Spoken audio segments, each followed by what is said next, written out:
Can do, yep. No.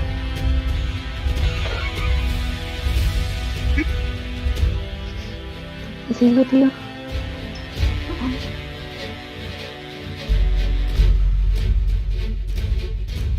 Grace is trying to your kitten. Bye.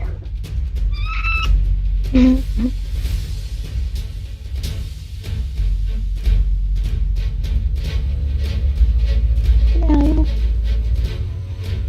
There are only 3 here. Yeah. Ants, not and I used to also have Loki and Lola, but they went away.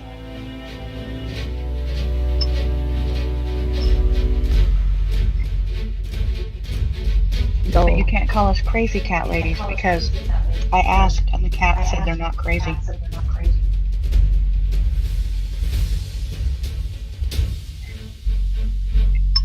They're staff.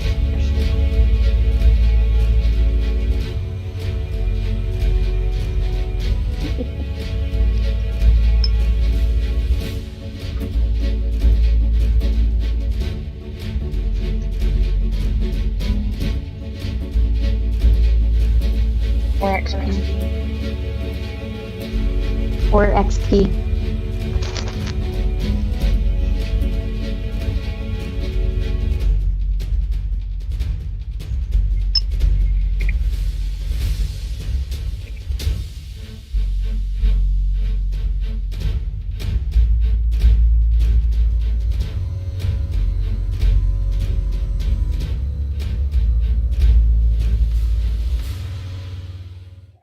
That's why I've got my video off, so I'm not streaming myself trying to eat a spinach salad.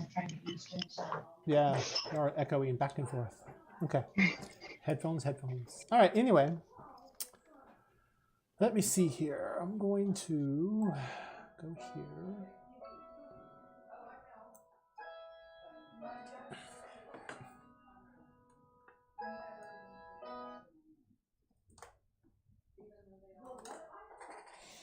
So let me see here. D&D 5e random treasure.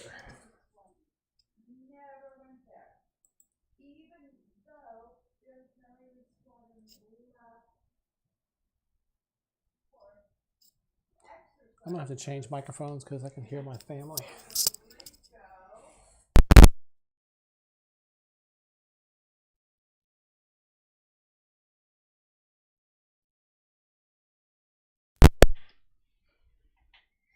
Are y'all able to hear me now?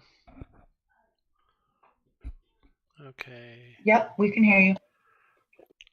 Individual.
Can you hear me?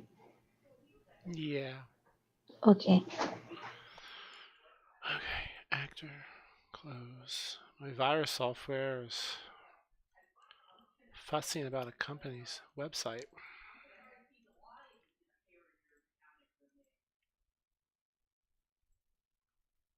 Jeez. All right. Create an actor, new actor. All right, testing 1, 2, 3. Echo, echo, echo. Can you hear me? I can hear you, and I don't hear an echo. Warren, do you hear either of us echoing? I hear you, but I do hear a like a clicking sound coming from you.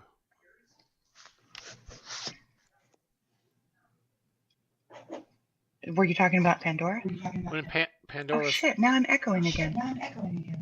yeah, I hear a when you're talking.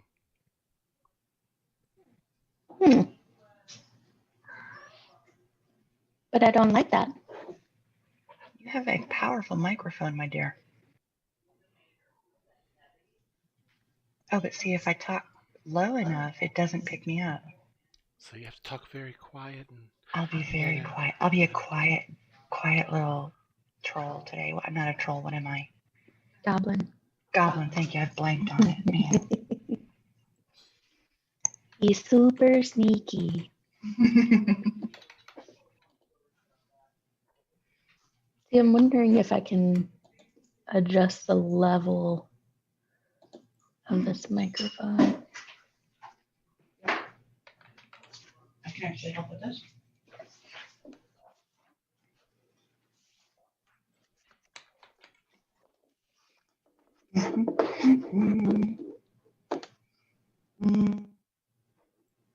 This is not what we want. We want.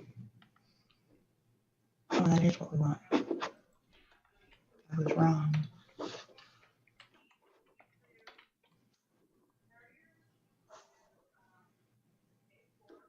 No. Well, that doesn't seem useful.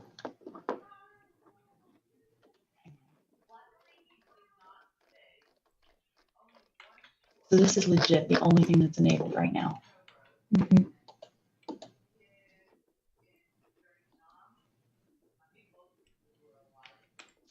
Okay.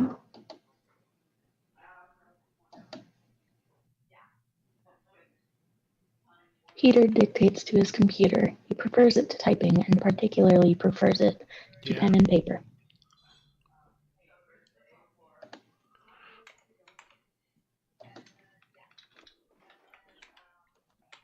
All right, let's see if that works.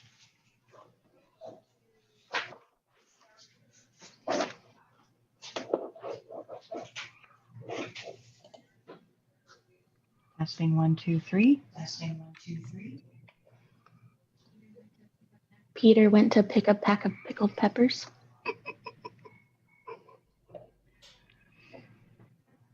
All right, so Warren, are you hearing an echo when I speak? Yes, I am. Fuck.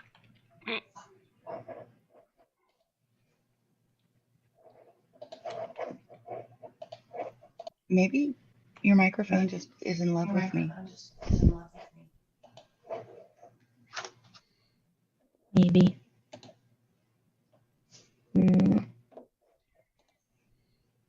Okay, alternative plan. I keep my microphone off and I just speak loudly enough that I come through Pandora's microphone. Yeah. No more echo. That could work, I guess.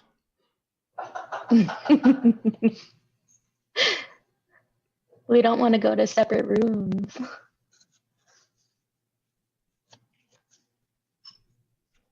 We'll work it out. We will not be annoying. Okay.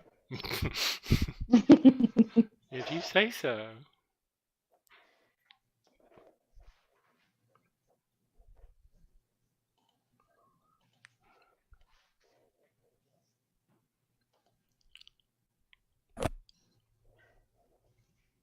Remember, it's a character trait that no one stays mad at me. Is that so? Mm-hmm. Okay.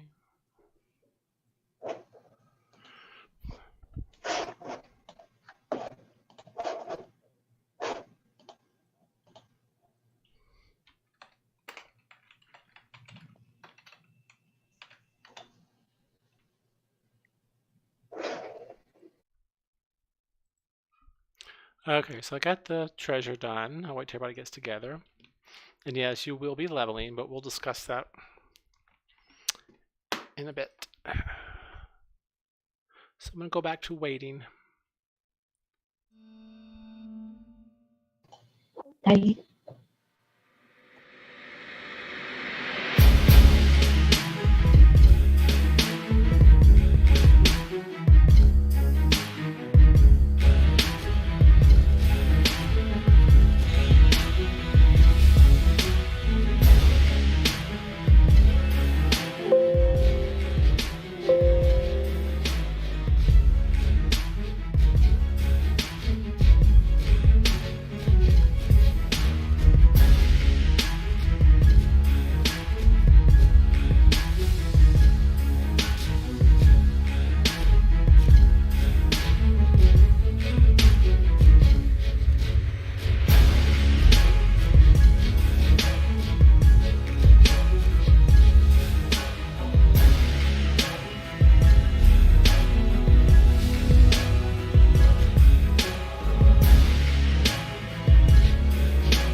It's as good as it's gonna get.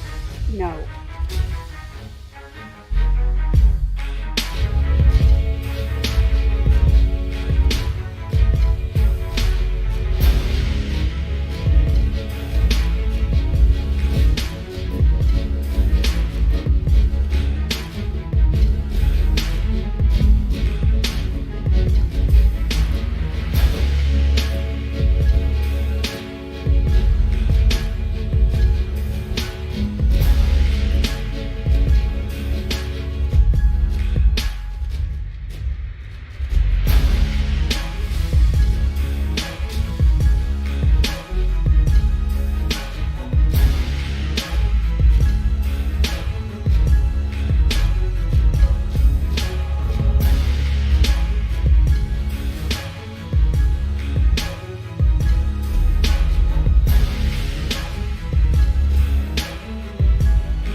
Welcome, Nick, Matthew.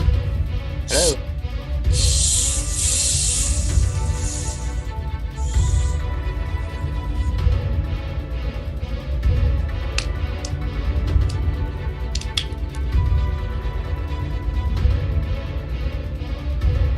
Yay. Yay.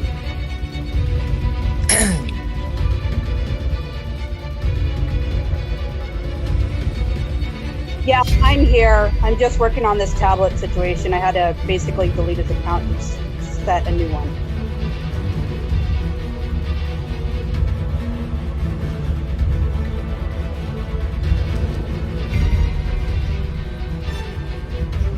You were about to tell us how much money and experience we got.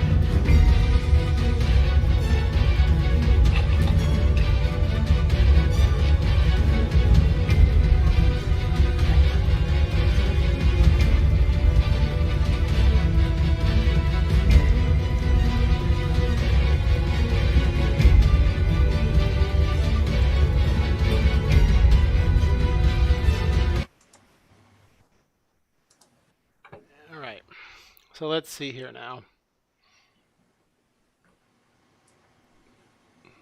1 second. I want to pull up my notes here.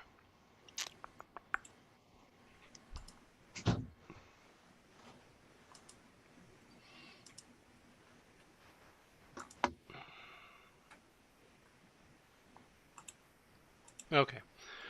That creature. Ah, creature.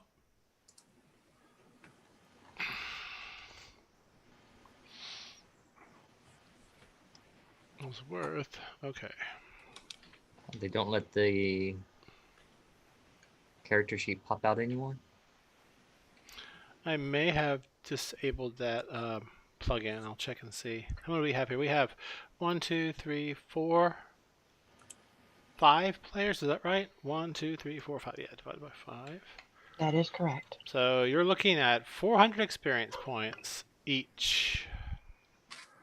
Yay. Should get you to the next level.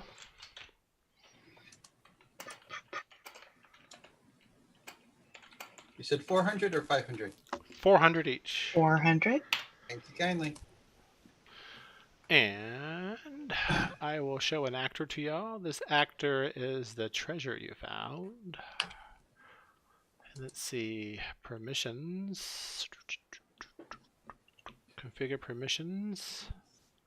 All players are not safe.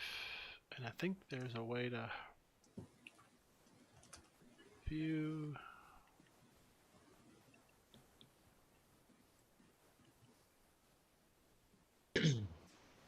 Okay, there's your treasure. Alright, if you look under the actor's icon in Foundry, there's 3 little heads.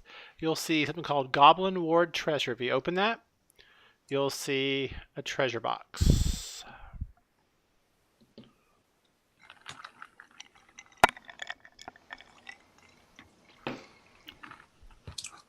I would love the gaming dice. Those are the items in there. Not seeing where to click. Wand of magic missiles, I would love, please. There's Oh, there. and the 3 heads, when you point to it, says Actors Directory, upper right-hand corner. It's right next I to the found it. combat tracker. Okay. You Found click, it, I found you it. click that, then you'll see at the bottom somewhere it says Goblin Ward Treasure. Can I have the ring of warmth? We all The cuss and keypad needs the discuss. You can also split the coins 5 ways just by hitting a button if you want.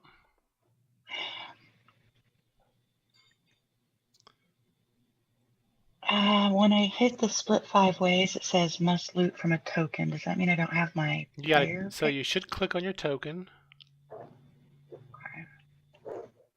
I think.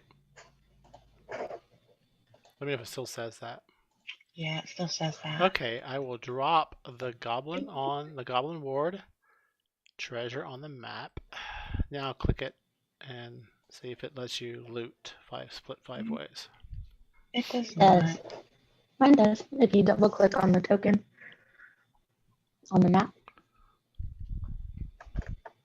Mine's still not. That doesn't matter. I'll click it for all of you. Split 5 Do you guys ways. mind if I grab the gaming dice?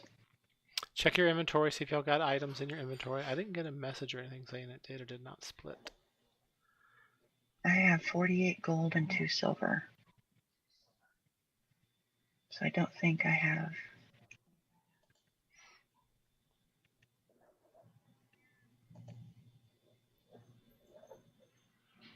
Watch your gold real quick. I clicked it again. Anything happen? Let me reopen my character sheet and see if it's just. Yeah, it doesn't matter what I've done in D&D Beyond. Every time I put my gold and Electrum and everything in for my account, it just keeps wiping it out and shows me zip until I get back in here. So every time I get back in here, I reset it, and then every time I update D&D Beyond, it zips it out again. It shouldn't. So to answer your question, Warren, no, it didn't. All right. So down at the And it's- bottom, it says split 5 ways. You can see what you're supposed to add. Each of you get 10, 80, 30, and 400 each. You'll see it lower left-hand And, corner. You'll get 10 It's platinum also each. not letting me 10 platinum each. 80 gold each, 30 silver, and 400 copper each. Yeah.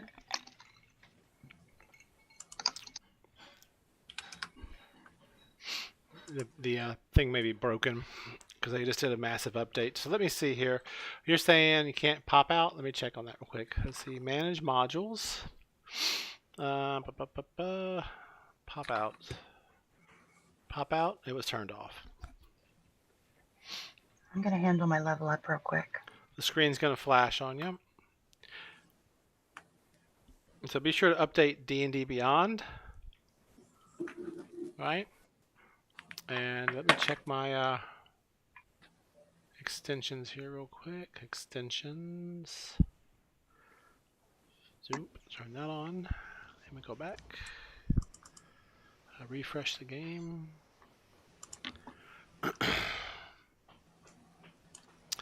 Log in the Foundry. Connect to Foundry. I want to see options here real quick. Okay, enable monster roles, enable character roles. Options. I thought there was another option set here. Can I have the wand of magic missiles? I think Becky wanted that. Oh, okay. Okay, it's weird.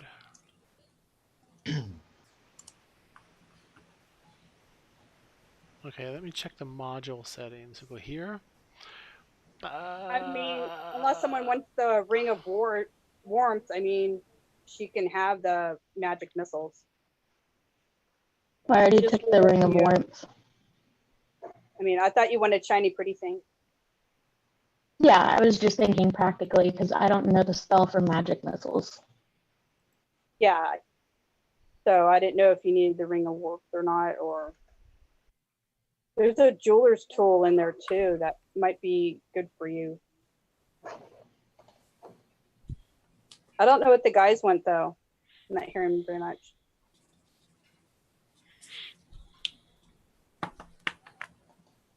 Yeah, nothing here about PCs. Yeah. Virtual assets doing party I'd be overview. good with the Pearl of Power too, just for the fact that it gives me another expanded spell slot.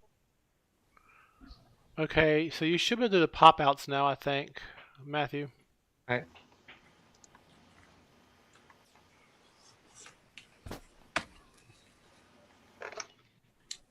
Can you tell us more about the silver ewer down at the bottom? It's just a simple silver ewer. Doesn't seem to have any magical properties to it.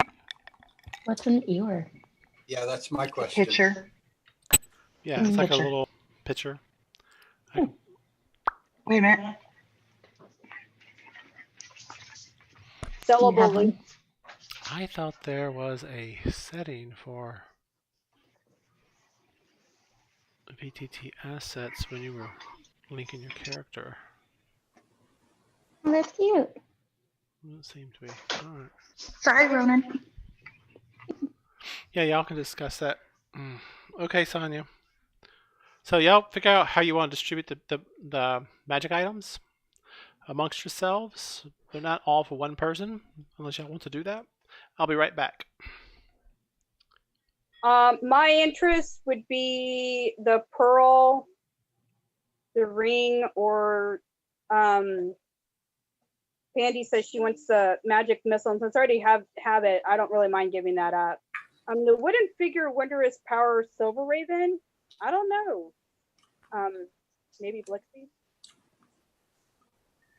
I'd like to take a look at that. Yeah. Small, if you speak the command of the Lord and throw the figurine, figurine becomes a living creature. Oh, I want this. That'd be handy. Oh, please, please, please, can I have this? I would forget to use it all the time, so it would be worthless. But the Pearl of Power, the Ring of Warmth, yeah, either one of those would be good for me because one gives me an extra expended spell, the other one just gives me extra warmth, so whatever. If you take the Pearl of Power, I have the Ring of Warmth. we need to Nick, have Raphael, guys do y'all want together. any of this?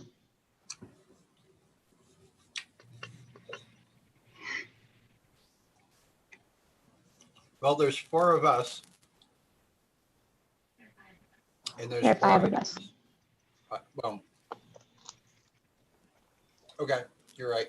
This is the big level, right? No, fourth. What do you get on fourth? 4 is just This is the feet level. and hit points, If you take feet. or feet or ability score increase. So what are you thinking? For myself, Mm-hmm.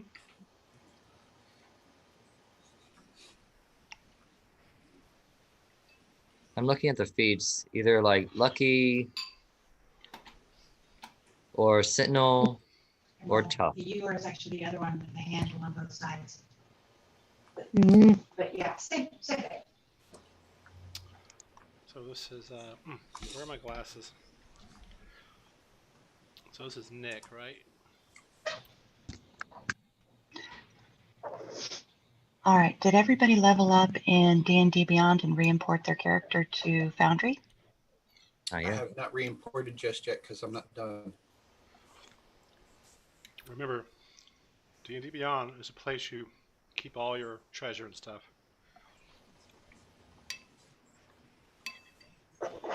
And then Foundry will pull it over.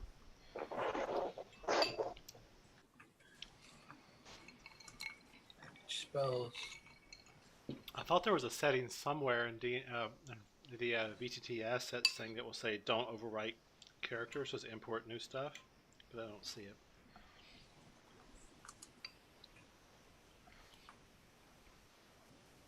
I think they got rid of that with the last update. Did they? Okay.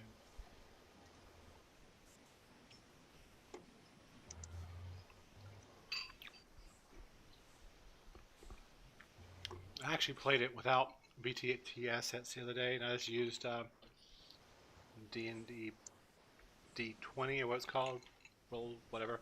Basically, you can roll your character in D&D Beyond, and it shows up in Foundry. It lacks a few things, but it's not too bad.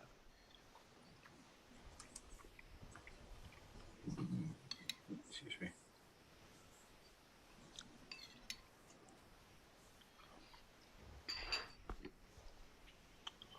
My friend Brian ran a game. It's all theater of the mind. It's quite enjoyable. We play a bunch of dwarves, a bunch of chaotic little dwarves. So what are you thinking for your character, Blix? What are you going to do?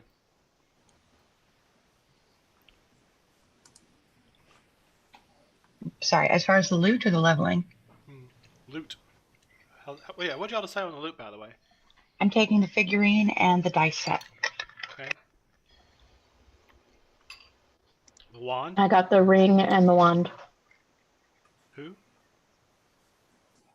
That was Pandora. I did. Okay.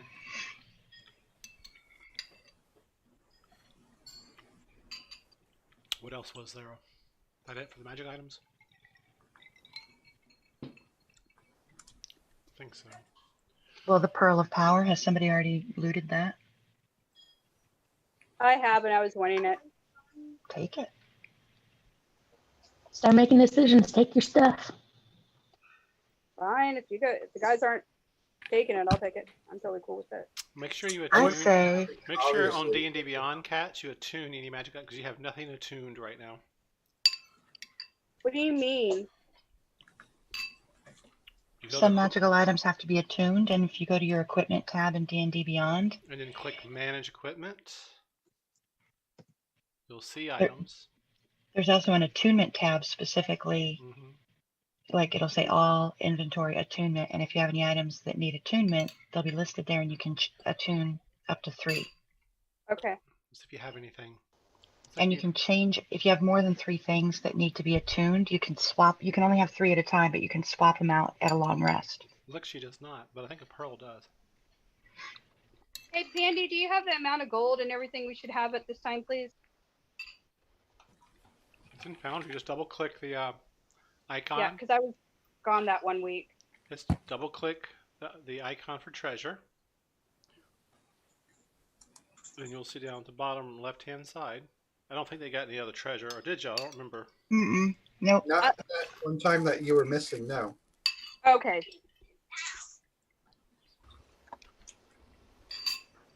Sorry, I'm eating a lentil soup while y'all are working on this. And it looks like nobody's taken the jeweler's tools or the silver ewer. So if nobody wants those, we can have Pandora just store those to sell when we get back to civilization.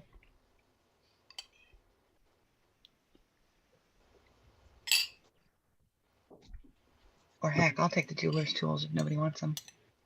Go for it. I'm happy to do whatever. Just need decisions. Also, Cats, CD. On the Pearl of Power over on the right-hand side of the loot window, there's a garbage can and then a little edit icon and then a little like diamond icon. You need to click on that diamond icon to loot your pearl. Let's see, equipment, manage equipment, add items, pearl. It just keeps giving me the note that I need to loot from my character. Well, then just add it manually in D&D Beyond, and then you'll have it on Foundry when you re-import your character. You must loot items from a token. That's what it Yeah, says. so add it in D&D Beyond, and then you'll have it in Foundry when you re-import your character. I'll try see if I can find it. I've already added it to your character. You'll see it in D&D. Hey, Pandy, grab that silver ewer. Yoink. Boink. And it does require attunement. And I tuned it for you, assuming you're going to have time.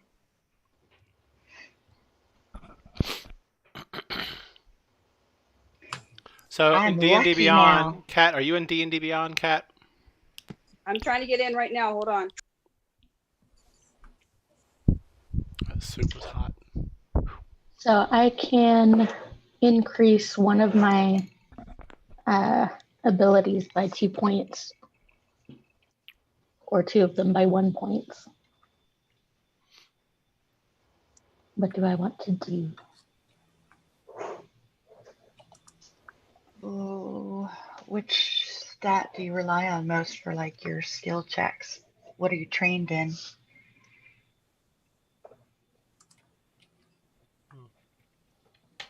Strength and dexterity is what I use the most, because those are the 2 highest.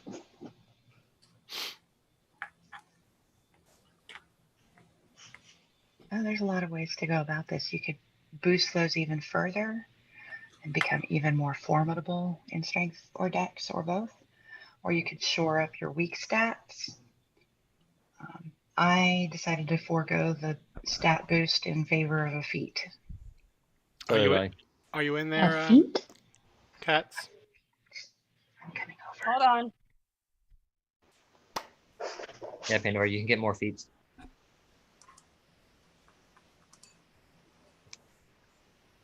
Feats are an interesting option. Yeah.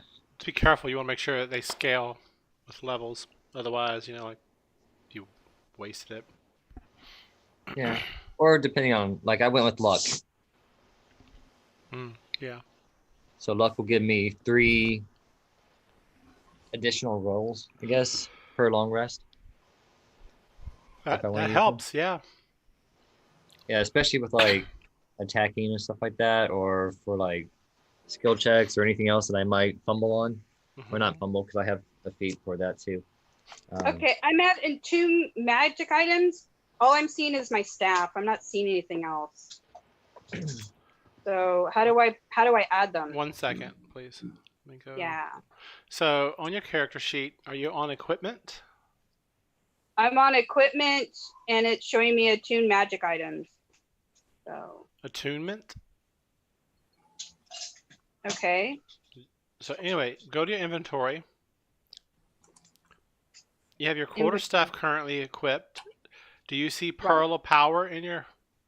yeah, I see it. Click on the words Pearl of Power. Okay, Now, when you click on it, on the right-hand side of the screen, you're going to see a little flyout come out. Do you see the words use at the bottom? Yeah, there's use at the right-hand side too. Yeah, click on use, either one, I don't care. Okay, it says now in use. Okay. Now go to attunement. Do you see anything there? Nothing popped up. It's still just showing pluses. It's okay. Do I have to put something there? I'm refreshing. Give me a second. Yeah. So click on Pearl of Power again. Looks like it's bugged. The pop-out window comes up, and you see the words stow, attune, and remove. Yeah, I see that. Click on attune.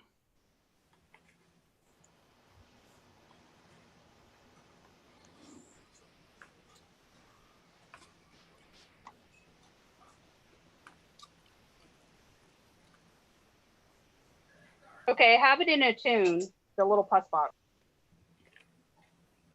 Okay, let me see here. Pearl of Power. So it shows up in D&D Beyond. It shows up in Foundry also. Has 1 charge per day. Anyway, yeah. So go ahead now. Level your character up in D&D Beyond, Already did that. and make any adjustments to your wealth that you just received.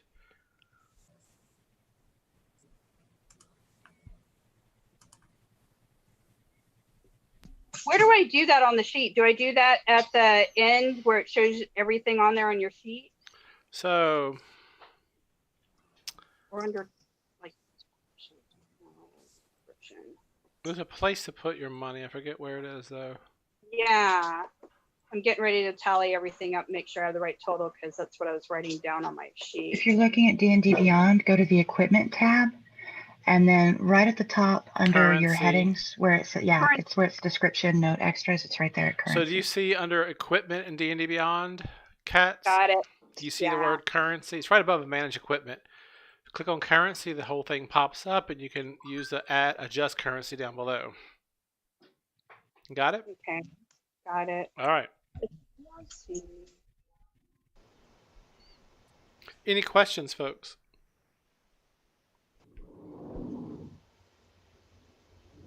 Thinking of taking either the spell sniper feat Mhm. or the healer feat.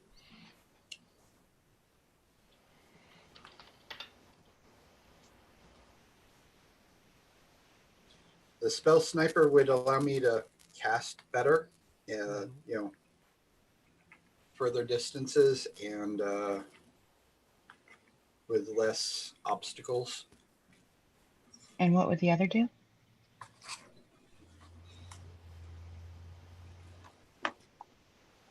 Using my medicine kit, where I restore somebody to life from like death or the brink of death, they gain 1 hit point of life by default.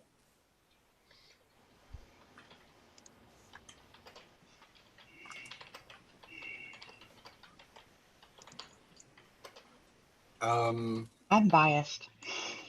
And then also I can use it to restore a hit point to somebody that's not on the brink of death. Or not a hit point, but several hit points.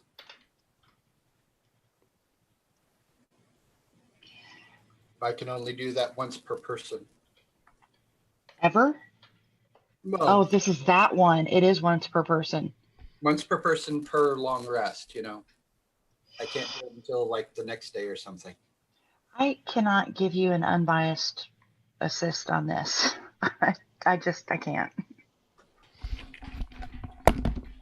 So what is your bias? Give me the healing. I want you to be able to heal me. Well, so do I, which is why I'm like, okay, which do I want to do? And I'm asking for you guys' input. Which would you prefer? We'd be dying a lot less if we had more offensive weapons. So if you have offensive spells, and the spell sniper can help you stay back and strike from afar magically. Right.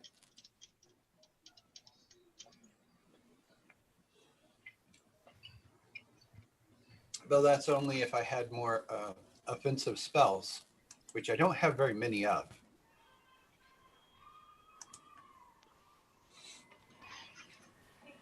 Did anybody take the the Silver Raven figurine?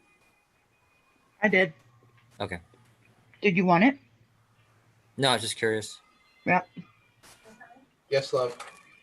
I now have a wondrous pet raven. In the door next to the mayonnaise. Thank you. Uh-huh.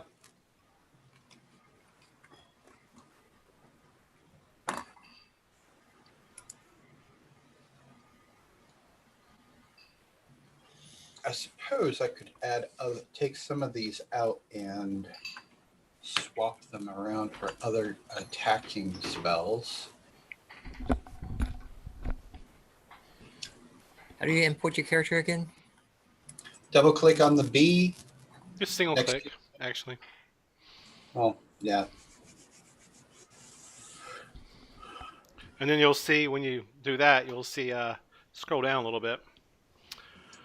Nick, you'll see a start import button. Do you see that?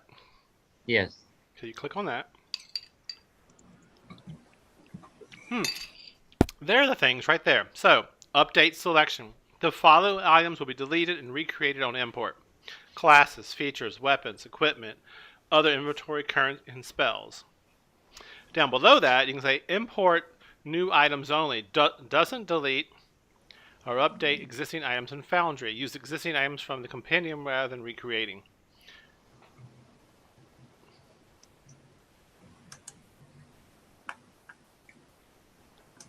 So be aware of that. That way you Yes. can customize your Foundry character and not have things get totally deleted. Oh, excuse me. Bless you. The URL I just put in my character. But it should already Address work. Your character, I see. You just click the Start Import button. It says URL, JSON, or Start Import. Okay.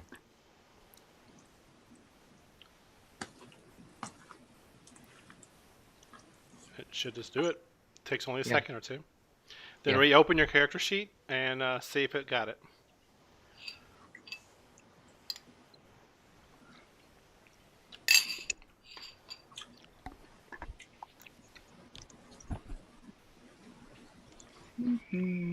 Nope, I no longer have that. I'm taking it off.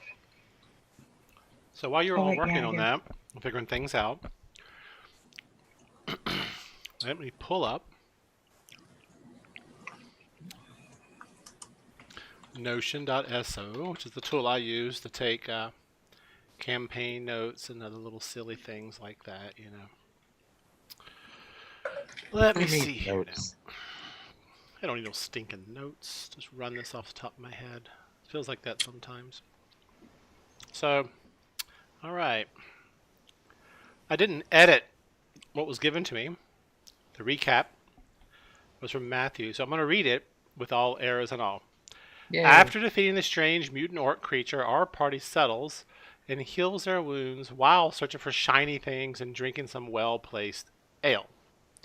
Twippy, the goblin war priest, approached them, offering peace but no serious aid in defeating the other dimensional monsters that have been plaguing her horde.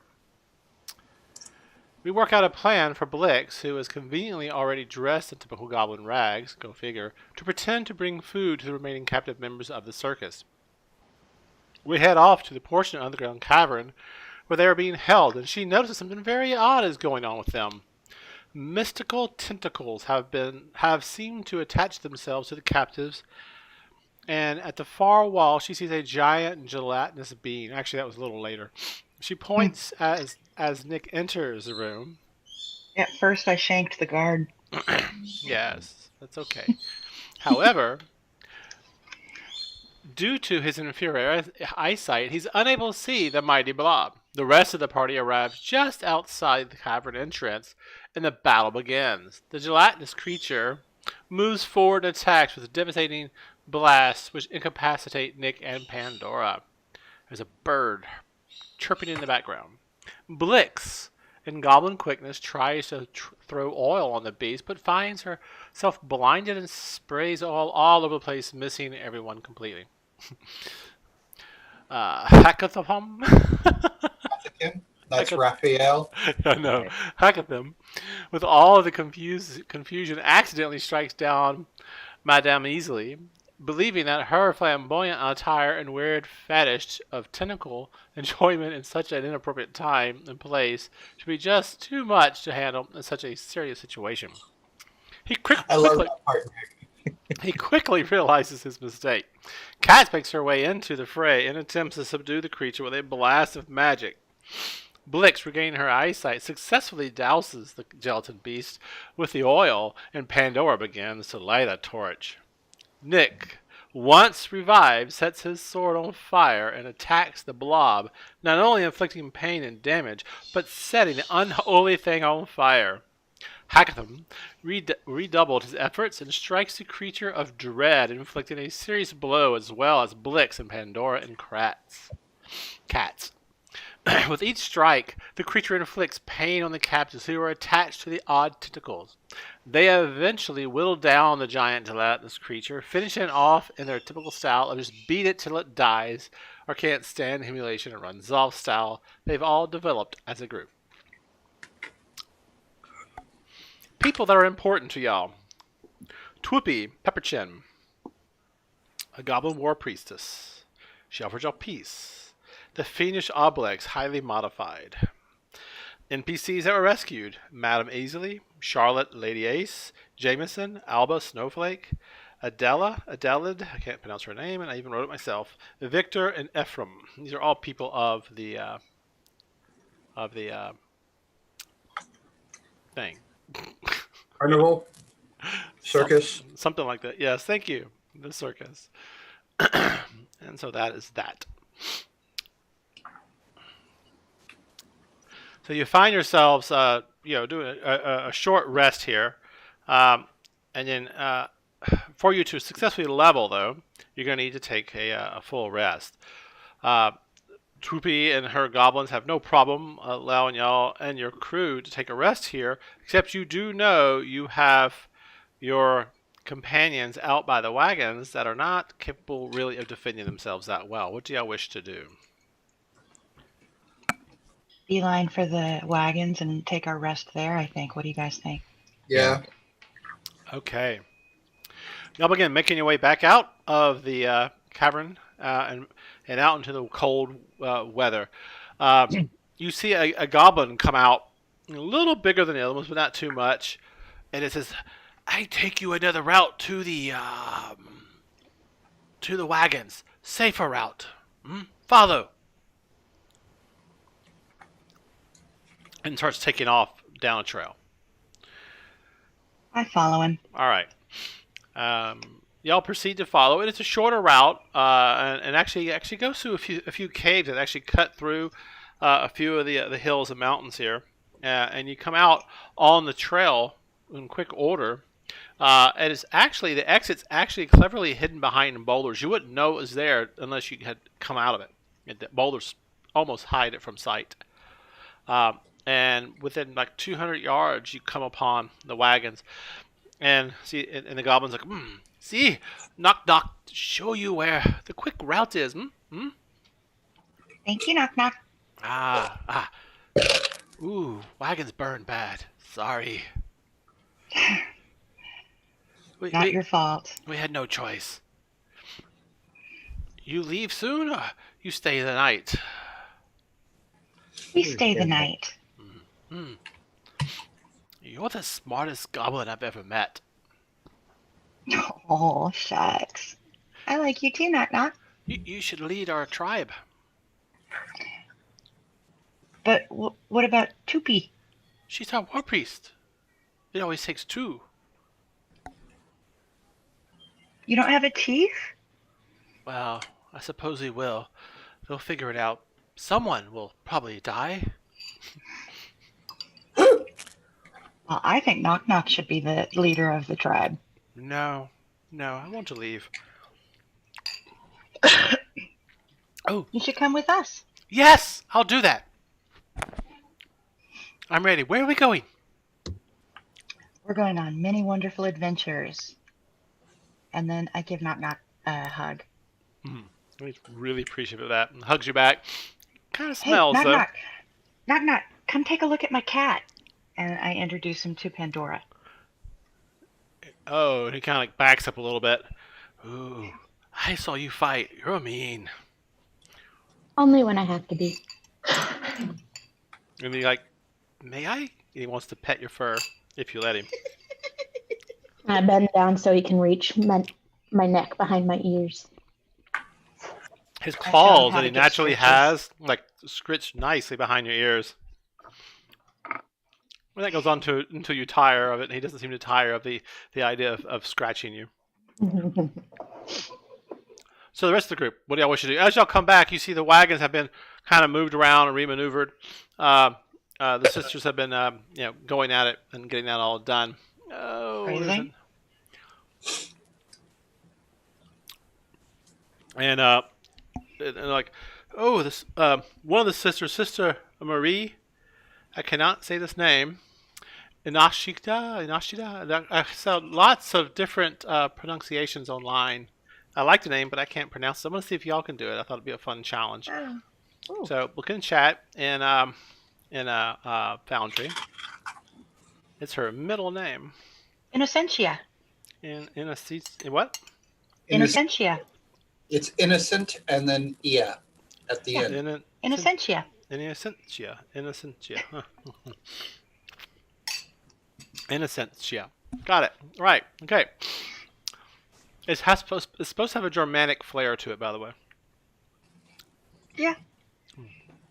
I can tell by the Hummel. Mm. 1 second.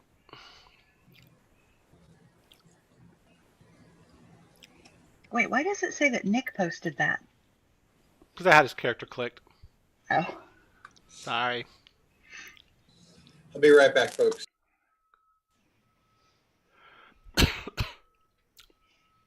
I'm losing my nail polish. No.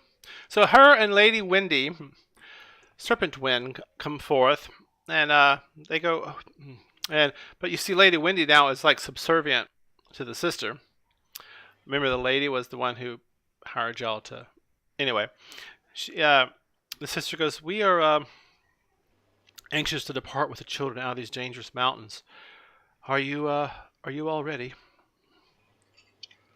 Or are you all well? Do any of you need aid?" We could do with a bit of a rest. It's been a long night. Knock, knock. Goes, resting here at night will not be safe. And he points off in the distance.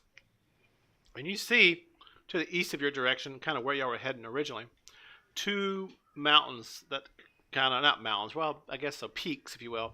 And they're sheared in between. And it's off in the distance behind a lot of other things. And he goes, that pass to Kryn Dynasty, much comes through there in these areas. It's not well known of, but many things come into these mountains from that area. Not safe to stay here at night. Either we retreat back to the Goblin Ward, or I would suggest we press on. You're my new best friend. And you're so handsome, too. Oh, he kind of blushes. If goblins could blush. I So get the like- Goblin Warren would be a secure place for us to stay the night. With the children? The sisters go, honestly, I would rather us push on and get out of these mountains. Let's do that then. No disrespect, she nods to the little goblin. Mm-hmm. But I think we should push on and try to get out. But that's I up to give you. her a very expressionless stare and say, okay. And she kneels down to your level and goes, I'm serious. I mean no disrespect. But the children are frightened. And she goes, your kind do scare them. So let's load up the wagons, and as we go along, I'm going to play my lute for the children and do some juggling tricks and try to keep them distracted and entertained Okay. and less frightened. Knock Knock pulls out some dice. He starts teaching them dice games. Oh, that's nice. Passes some copper around and teaches them how to count the dice. And before the night's over, all the copper he had, he's gotten back. And the kids have begged the sisters for some extra copper, but they wouldn't give it up to him. And then they admonished him for teaching the children how to gamble. But you do make your way down the pass and further on, and you finally come out of the mountain pass you're in, and you're pressing into the evening. As you do, you come into some of the foothills at the beginning, and that's when Knock Knock goes, oh, there's an old shrine of some sort to the west of the trail here. We would sometimes set camp there. It's not often visited. Might be a safe place for the night. It's defensible. Let's do that. I wonder if that's the shrine that we stopped at on the way here. Is it? I take a look around and see if anything looks familiar, if I recognize this area. No, that's still a good ways away. All right. So yeah, you kind of lead the wagons off the main trail a little bit.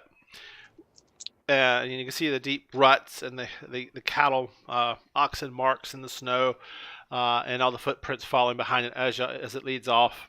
And you can continue on probably for maybe another 8 minutes, it seems like, 5 to 8 minutes. And you finally go as far as you can, and then he points up ahead of you. There is like a, here, I'll just show the map. And then I'll explain it to you. Winter Foothills. I think this is the one.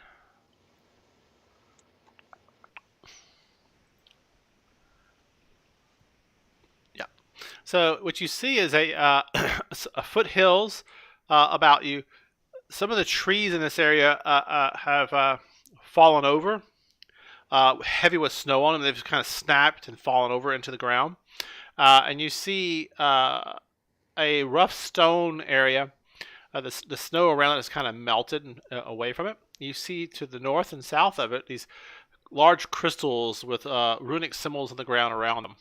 And I will activate.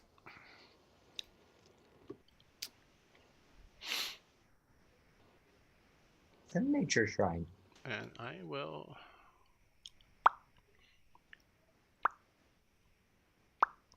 pop each on the map.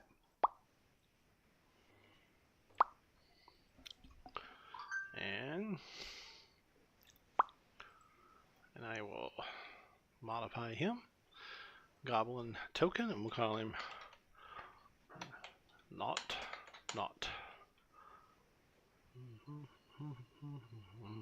Okay.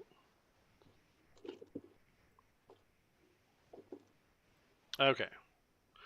That's what you see. And as y'all move into where the snow's kind of melted, the temperature does rise a little bit here. And he points back towards the back area of the cliffside. Let's see, I think over here. And you see in this area bubbling water and a little bit of vapor and steam coming off it. And it seems warmer than the water around the area. Maybe that's what's perhaps is melting the snow, keeping the area just a little bit warmer. The heat there is kind of what he points to the snow, seems to melt the snow around. Well, if we want to let the sisters get the children settled, maybe it'd be a good idea for me to sneak back and sort of double back a little bit and see if I can obscure our trail somewhat. Okay. Anybody going to help her obscure the trail? I will. Okay. Knock stays back and helps unload equipment for the children to stay warm. They set some simple tents up and other things that they happen to have in the remaining circus gear. So Blix and Matthew head back up the trail. Before I go, I'll ask Kat to Sneaking. check out the arcane artifacts in this area and see if there's anything that is actively going on, or if there's anything that could help us provide better defense here while we're away. And what did y'all do with the disc y'all found? Took it with. Took it with you? Okay. All right, anyway, so back up on the road. Y'all again making your way back up the trail a little ways to try to obscure your tracks. So you'll get back to the trail. Like I said, suddenly there's a hard turn and the tracks, lead off the road. But continuing, I guess, what would that be, westward? Westward. The tracks are covered by fresh snow in this area.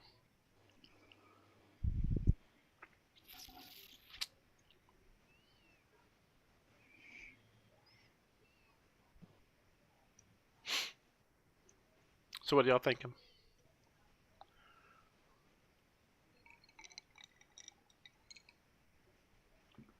So we covered up the tracks. Well, they're very obvious tracks, and I'm just curious how you want to try to obscure them. So. Well, I'm gonna take like tree branches and just kind of go back I can see you. like 5-10 minutes worth of just going back and just kind of erasing all the tracks that are with the snow that's falling. Okay. All right. So. Yeah, what he said. Are you going to try to assist each other in some ways? Oh yeah. Who's doing what? So like Matthew's gonna be the proactive one. It sounds like here. Yeah, I mean you're good at like being stealthy and sneaky or whatever, so you can advise me on like how much I need to do and if I need to like add stuff to it or. Yeah, I'll supervise. Okay. Also, I'm a pretty good climber, so I could like climb a tree a little bit and get an like a bird's eye view and see if we're missing any obvious signs of our passing. Oh, Chris is back. We now have 2 of you. Me too. That's just great. Now we have 1 of you. All right. So let's see here. All right. So Blix is giving some advice, doing some of her own stuff. Nick, I need a blind GM roll, please, and let's do that on. I think it's survival, right? Let me see here. Yeah, I would think survival. I wish you can click that and it would just come up, but it doesn't. Let's see. Wait a minute. Ooh, I happen to have I thought I had a thing where it told me the stuff. survival.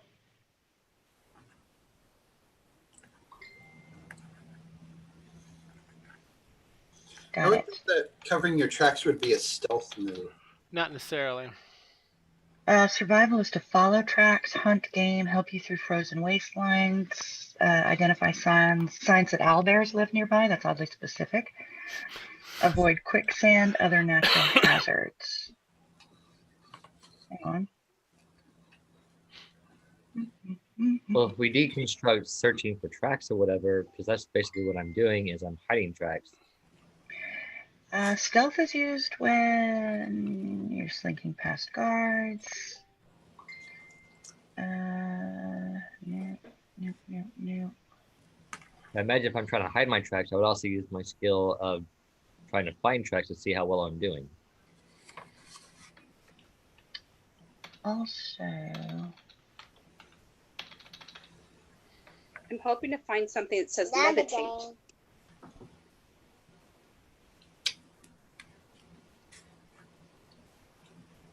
Wow, this thing sucks sometimes. All right, let me just go to D&D Beyond because I know.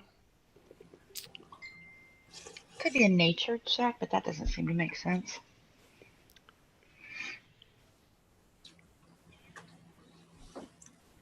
What about a deception check? I think it's going to be survival, actually. Yep. So you guide your characters, follow tracks, things of that sort. That to me seems like, but somebody who has stealth could certainly assist. I have stealth. Oh, we've got 2 Chris's again. Yay. I like that background, by the way. You want a blind GM rolled on survival? Yeah, and you have With advantage. Yeah.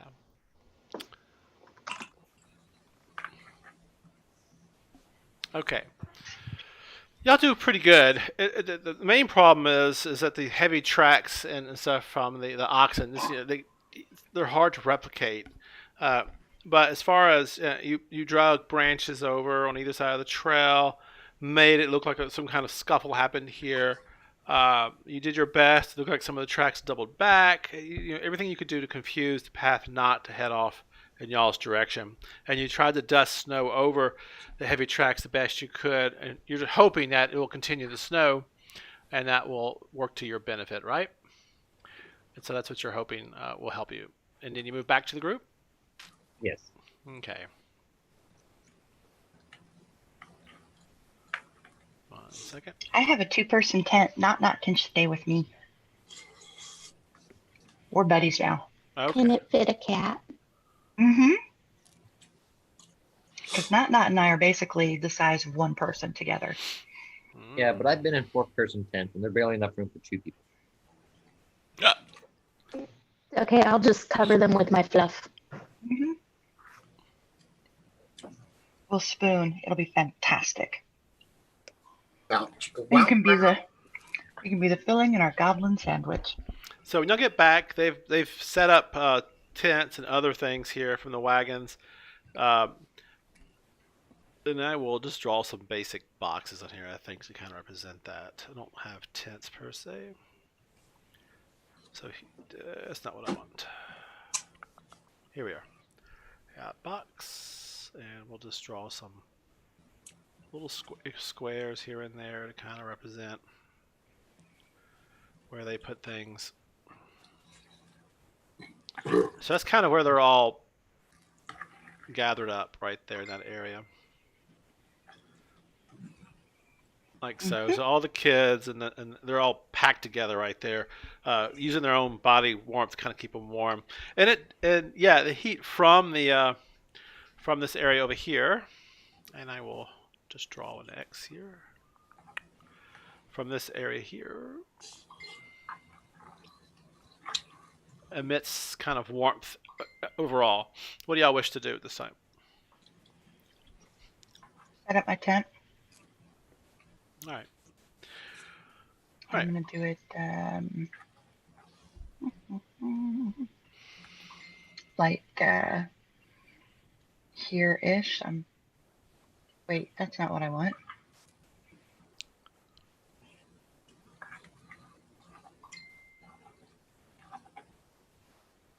How do I delete that? You go to spells and then you hit delete when you mouse over it and it'll go away. I'll do it for you. Thank you. All right. Who is texting me? I turned off texting on my phone. You could chat, I swear. Okay. So what do y'all wish to do? You set up your... Okay, so to set up a tent, I think you may have access to it. You see the head, you see the little measurement control, and then you see the little boxes. Do you see a pencil on your controls on the left-hand side? No, you don't have access to it. It's all right. So you want your tent here. Mm-hmm. All right. Oops, that's not what I want. Let's move you here. And I think y'all are going to try to all be together, right? Yeah, we're going to snuggle with the fur blanket. All right. Nick, where are you going to go? I'm going to go over here. Over here? My little tent right there. Okay. So Nick's You guys want to, after we get our tent set up, do you want to talk about a watch schedule? Yes. I'll take third. All right. I need to mute that channel. Is there a way to do that? Mute notifications. And Nick, you said you're trained in survival, right? Yes. So you'll know if there's an owl bear nearby, Yeah. apparently. One of my specialties. All right. Cats, what are you doing now, you said? I'll take third watch. All right. And where are you gonna be sleeping and stuff?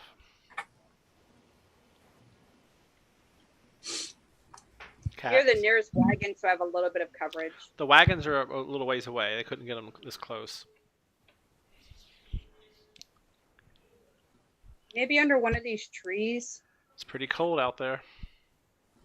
I want to go somewhere where I have a little bit more coverage. So I'll probably move back over towards the wagon. I'm gonna sit here. And I think the ring requires attunement, so before you can use that ring, you need to attune, and so does the wand.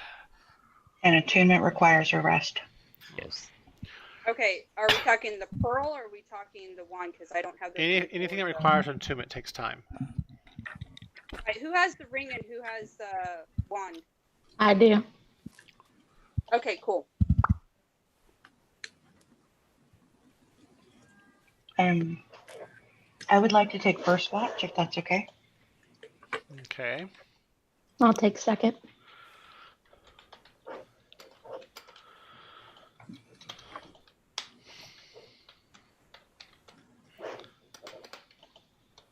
The Who's third sec- already spoken for? Yep. All right, then I'll take the last watch. Well, don't forget we've got Raphael as well. Oh yeah, 5 watches. I'll take 4th watch. I'll take 5th watch. Not a problem.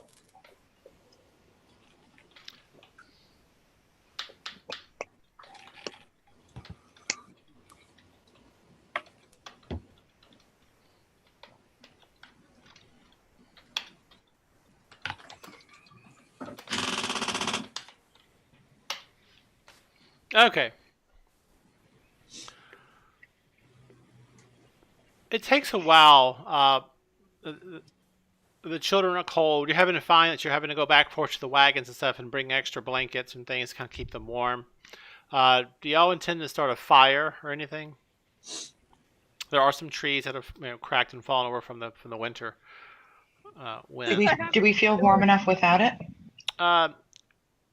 It's like I said, it's warmer, but it's not. What causes the snow to smell to melt is the ambient heat that kind of slowly emanates from the hot spring that this shrine's built around. But that's mostly the ground itself, and right next to it you're warm, but it is a wet warmth because of the air. It kind of steams and vaporizes, and so that's why they kind of set the children a little away from it so they wouldn't get wet. But it's the ground is warm in some sense. That doesn't allow the snow to freeze here, but that's not all that warm, if you know what I mean. Yeah, so it's like upper 30s or low 40s Yeah. by the. I will defer to a survival person on this. What do y'all wish to do? I can set fire to a few things. I mean, we've got to keep the kids warm. Yeah. But is it wise to light a fire, or will that attract people to us? Well, we can design the fire so that it's not seen from outside. We set up like I mean, I can set the cloaking shield for everybody within 30 feet of me, so that's radius. Don't you have to maintain that? Unfortunately, yeah, but it only lasts like an hour or two. So I mean, that is about as much as I can do. But outside of that, I don't think we have anything that wouldn't we don't have like some kind of magical warm stone or anything like that. I mean, they can all like run and cuddle with Pandy. Or we could dig a pit and actually build a fire. Yep. Into the pit and then build up the backside so that the light isn't seen from anything. We can do that. That all sounds like a lot of work. Yeah, but we're talking about trying to keep the kids warm. Survival is always a lot of work. I have a shovel. I've got a shovel. So what are y'all going to do? You're going to dig a pit and something or another? Dig a pit and line the backside of it so the light can't be seen out. And also it'll keep the so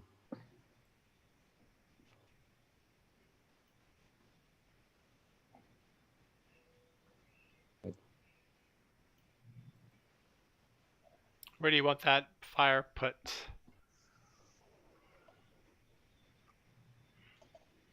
Here? That's water.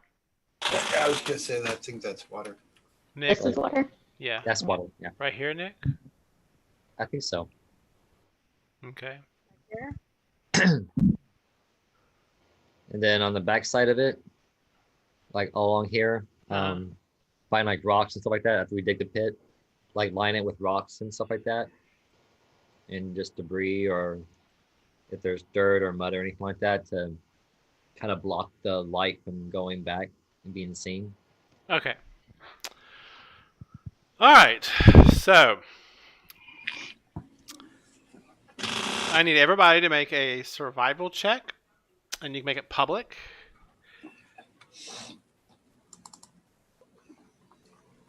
And this is kind of a group thing.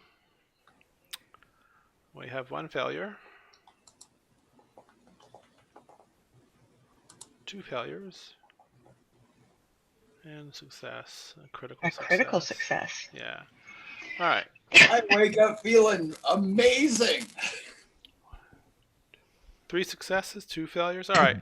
So you're able to avoid serious consequences from the weather, but just due to having to keep the fire going, check on the children, make sure people aren't freezing to death, and just the general frigid freezing of your own body. You're all who failed are going to be fatigued, have 1 point of fatigue the next day. Now for the watches. It was a miserable night. What is the failed? So people who Is it- failed, Blix failed and Nick failed. Okay. Now, Blix, blind DM roll. I need you to make oh no, it's actually passive. You don't do anything. No, you're actually actively watching. That's right. So make a perception check on your watch. I need you to make 2 blind.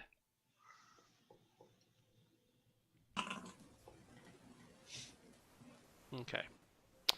And then the next person on watches is going to be Me. yes.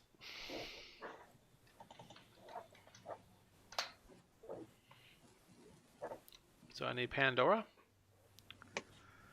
to make 2 The blind perception. perception.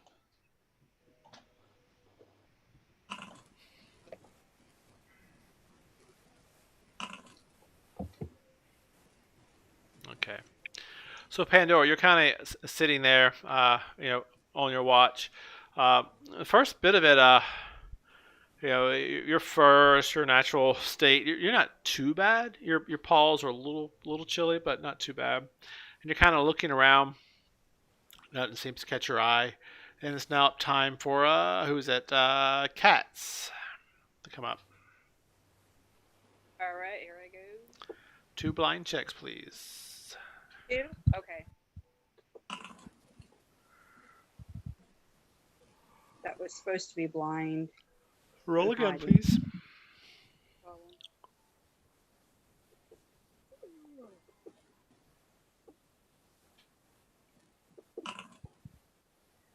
All right, and one more time. Is that blind? It's showing blind. I'm selecting it for blind, and it's still showing up on mine and your screen. I don't think everybody else sees it. So in the chat box, you have the little chat, and you hit blind GM roll. Okay, here we go. I think I'm hitting the first one, not the second one. Did you see this one? No. Okay. Those are 2 good rolls for the first 2. Yeah, Only but, you and I see them. but they're not blind, so until you got to learn the system. All right. So yeah, you're kind of sitting there watching your first half of your watch. You're kind of looking around and stuff, and then the second part of your watch, you hear a strumming sound or something, and the crystals earlier that were to north and south of the shrine here. You think there's kind of a noise coming from them, but you're not sure. And you remembered that you had been asked to kind of investigate them. And you kind of approach them and you're looking at them. You see old arcanic like symbols on the ground. They're weathered out and worn out. They don't make much sense to you. You could spend a little moment or two trying to investigate them a little closer if you want. What do you wish to do? Investigate a little bit closer. So Okay, make an Arcana check. Actually, make an investigation check. Make it public. and then make an Arcana check.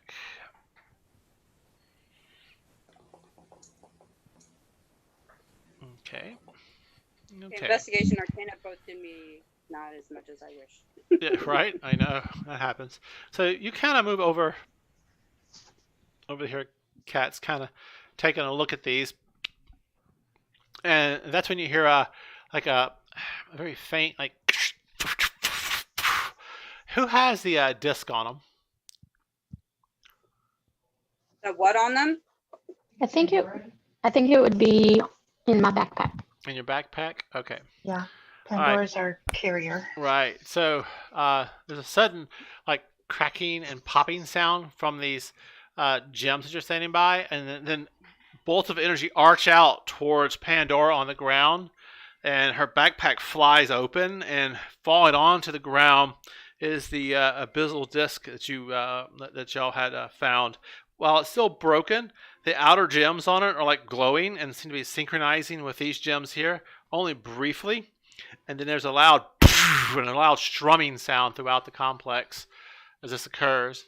And Oh, good. right? All right. Can't see anything wrong going from this. Now we go wake up Nix and kind of tell him what's going on. 1 second. It's gonna be great. We could sell it later. They said. I'm kidding, of course. It's shiny, she says. Yeah, I'm like, should I give it back to Pandy? It's kind of crackling in her.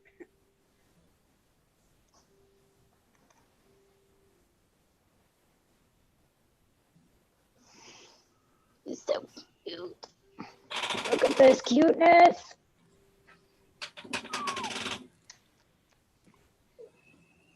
Give me 1 second. I'm gathering things up here.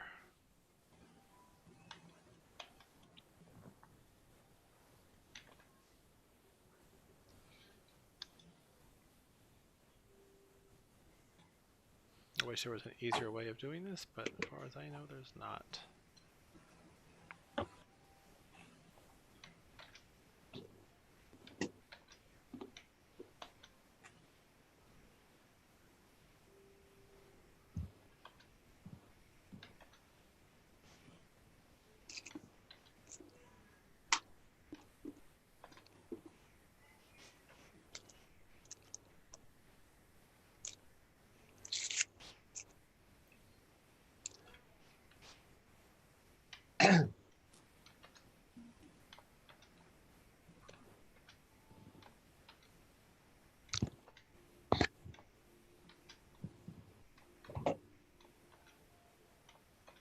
There we go. Close enough.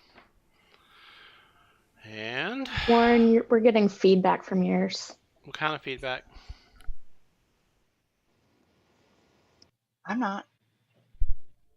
I'm Y'all not. don't hear the buzzing? Nope. Nope. Guess it's just So sorry.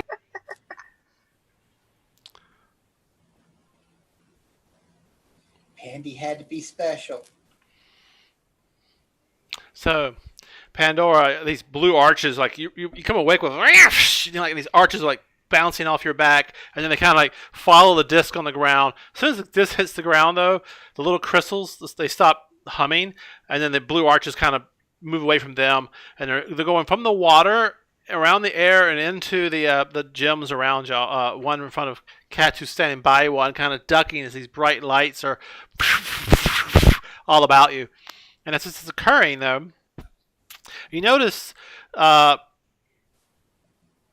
you and your friends all kind of, for a moment, have this ethereal kind of look to you, and then they all kind of solidify. And when that happens, you see coming out of the water a creature. Let me see if I can get it to show its actor. I wonder if it'll be friends with me. Right?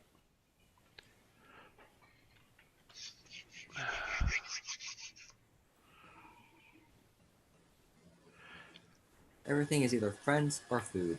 You see this thing kind of coming like and like pops of energy snapping off of it and stuff as it shreds, it steps its way into this reality, and a bluish ribbon kind of appears in the air, and that's what it's kind of crawling out of as these sparks are coming from those gems about y'all.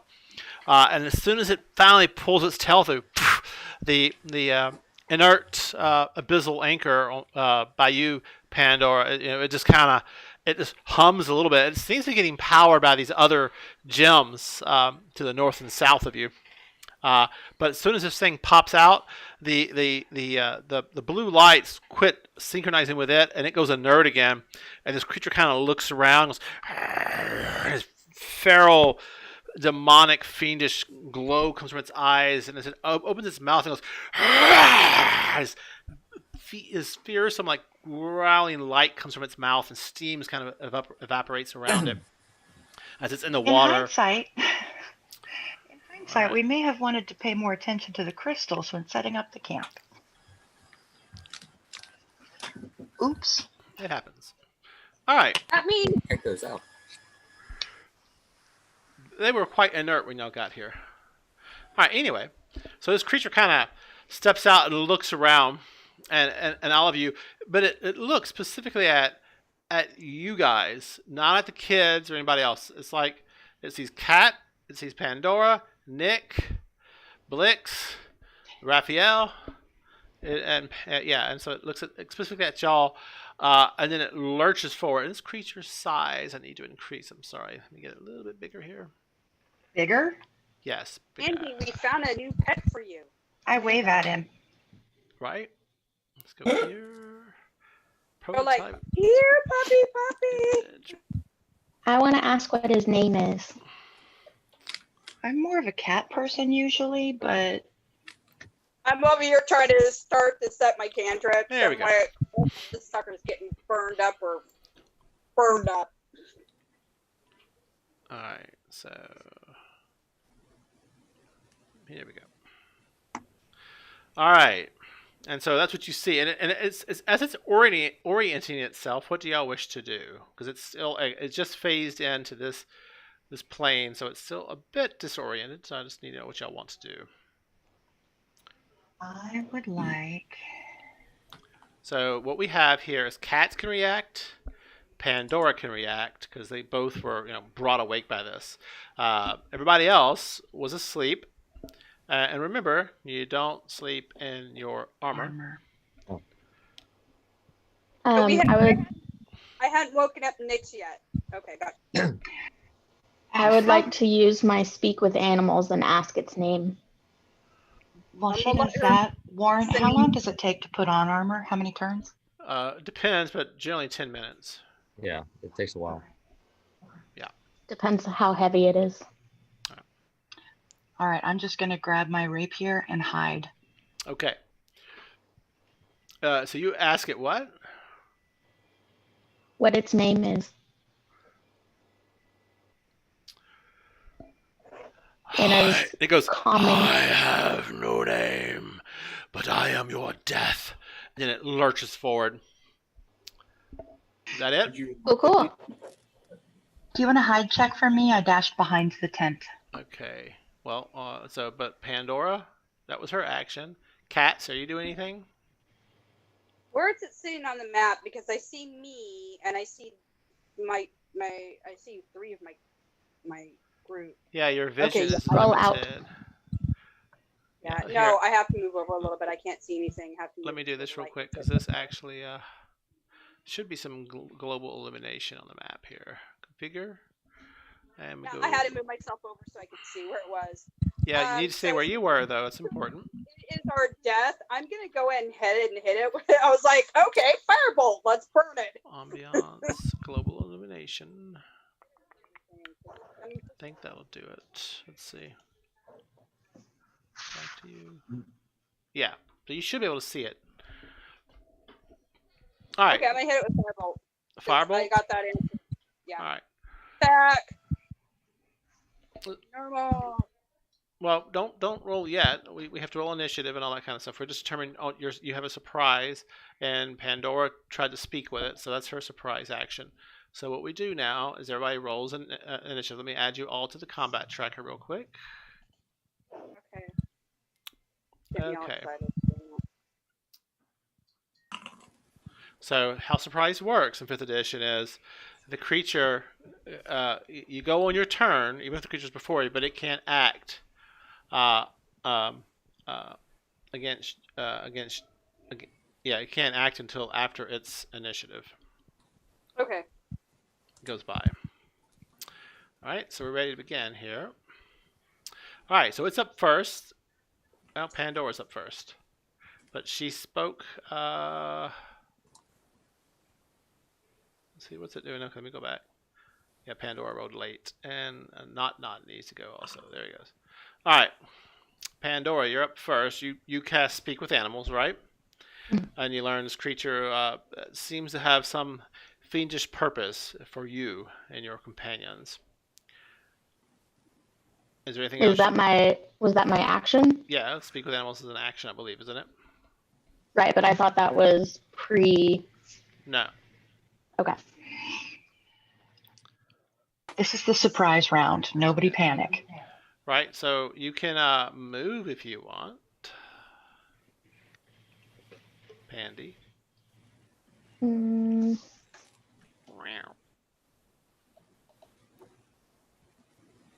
Oh, sweet. That's pretty cool.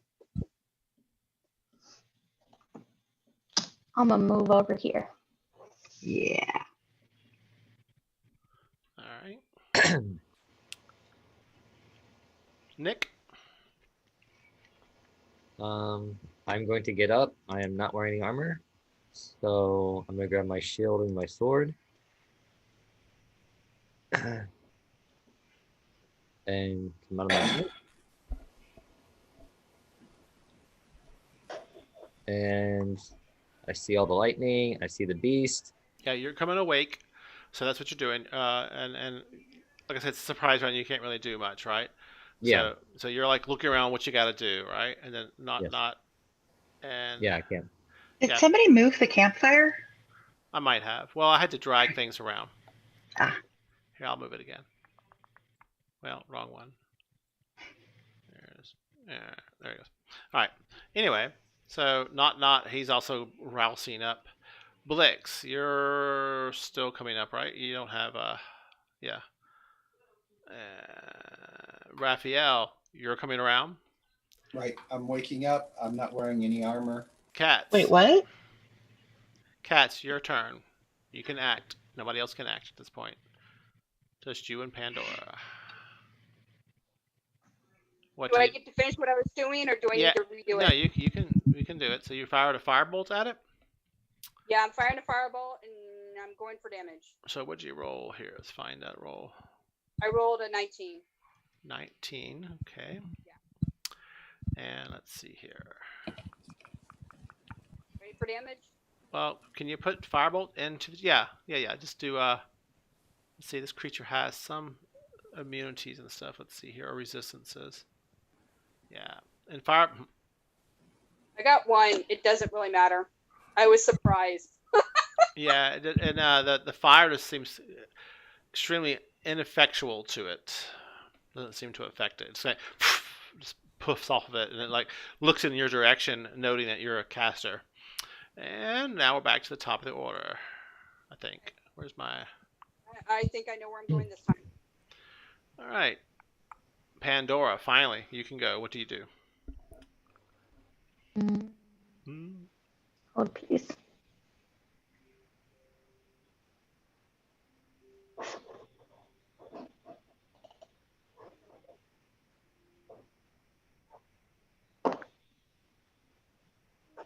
Mother trucker.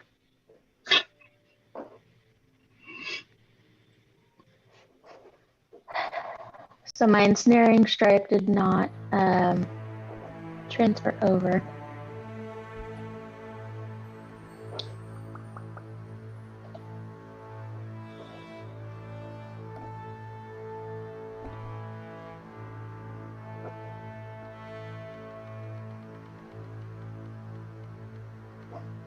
Your ensnaring strike did not transfer? From D&D Beyond. Only your attacks? Yeah, it's a spell. It's a bonus action. Mm-hmm.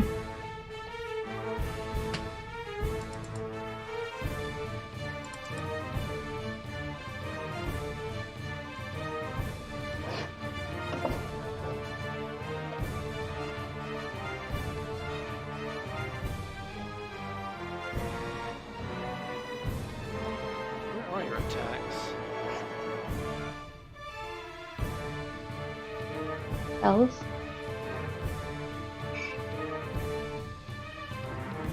That's an ability. That's one of my features. paladin. It's under spells on D&D Beyond. Yeah, but I think it's gonna be. But it comes from being a paladin. It's always prepared. Action. Lay on hands, fine, channel divinity. Bonus action. Reactions. Not there. Interesting. Alright, so yeah, just you'll have to manually roll it from that. Let me see if I can find it for you real quick.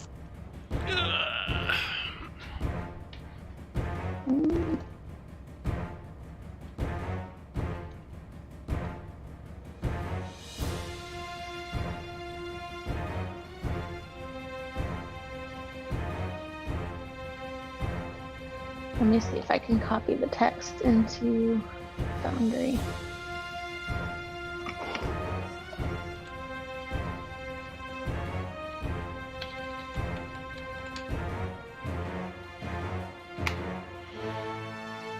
If I can spell it right.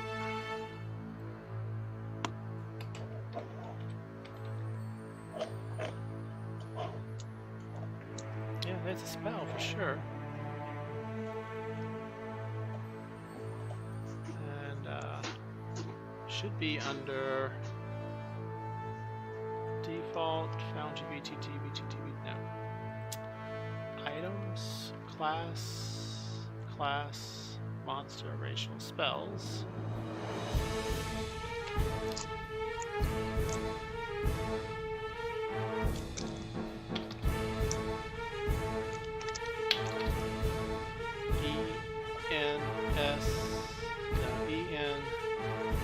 ENSN.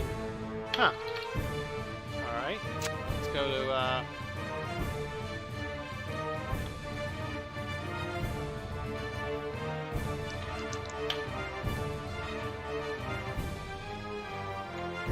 wow, that's fascinating. Where's that shit come in?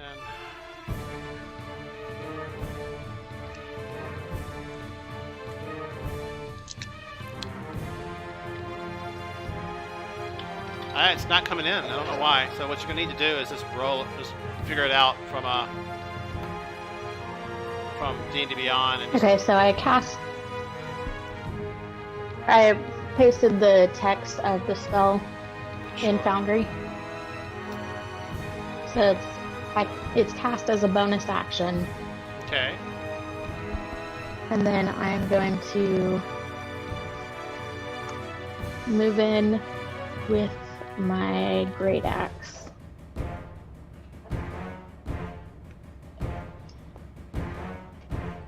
You Fuck tried to me. hit me.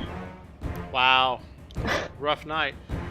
Alright, yeah, so you stand up, move over there, swing, and your feet just slip. And luckily your great axe hits the stone wall beside you, and you don't fall down going prone. And the creature kind of looks at you as you have moved to it, coming to its wits now, as it finally realizes it's solidified the material plane. And it's go. Agreed.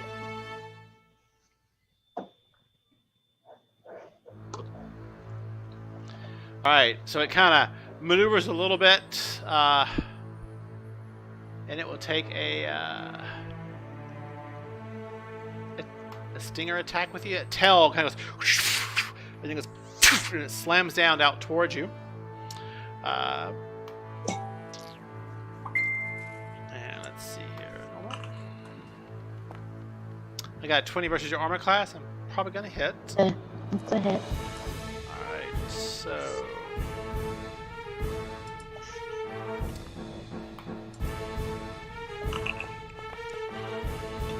It yields 10 points of damage to you. And I need you to make a saving throw DC 14 Constitution.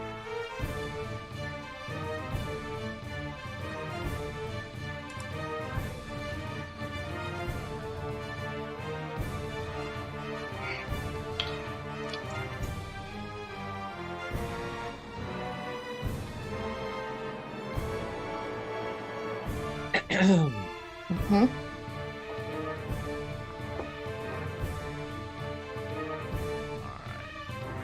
You should switch your 9 is a dice. failure. So you are poisoned at this time.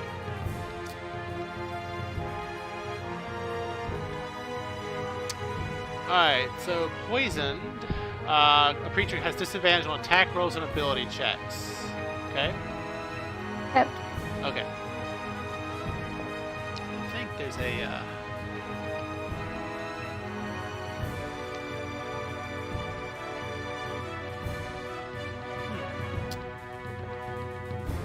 the conditions aren't here anymore. Weird. Don't know what that's all about. That's status effects, yes.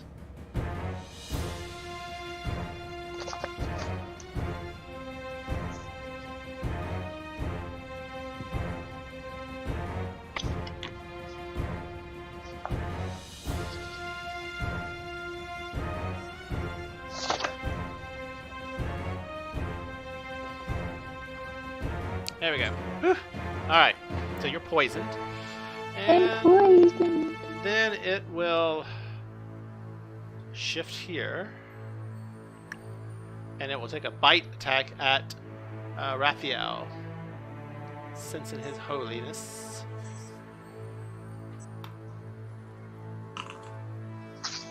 Oh, got a crit! Damn, Raphael, you just draw these things like a magnet. Oh my god. Woo, okay, damage. I hate myself. Sorry, oh my god. Oh! I think Raphael goes down. Yeah, Raphael goes down, and I need... So long and good night, folks. Yeah. One It of comes those in, days. and it just grabs a hold of Raphael, shakes him violently side to side. You see blood and gore going everywhere. You see his stomach getting ripped open, and then it drops him down to the ground. Now, there's something here that we gotta be aware of. I gotta look it up real quick.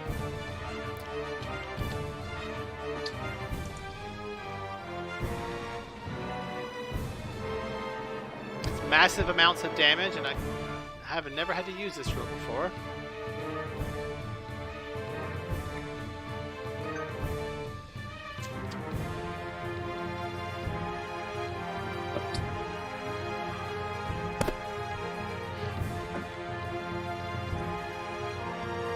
Let's see here.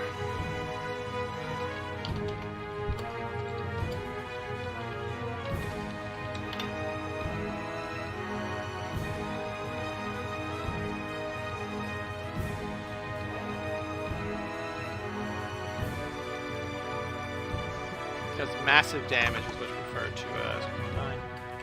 Massive damage can kill you instantly, or if your damage reduces you to 0 hit points, and there's damage remaining. Remaining damage equals or exceeds your hit points. Okay, so the damage was a total of 53, a total of 50. Your max hit points was 23.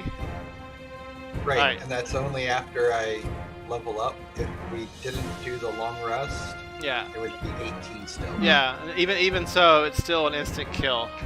Right. So it literally just obliterates Raphael without any kind of form of magic to revivify him.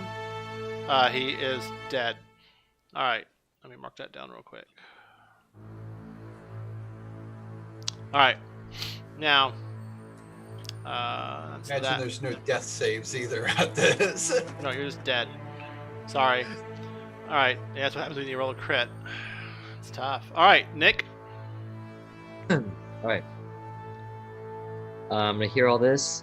I'm getting up, grab my sword and my shield, come out, see this thing, shift into my werewolf form, and light my sword on fire.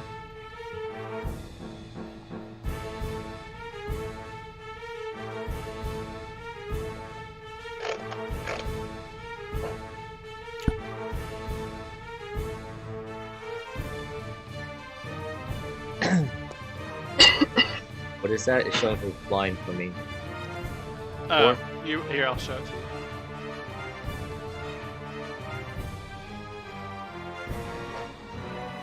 Okay. So get that off. So I am werewolf. And we're still at, we haven't had a long rest, right? That's correct. Alright, so. And I'm going to approach the creature after he just tears my friend apart. And I'm going to attack and use my inspiration.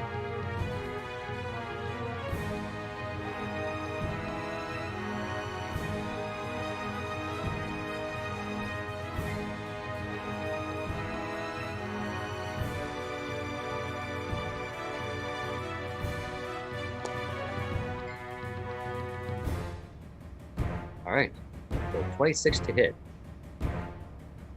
Yeah, it does hit. So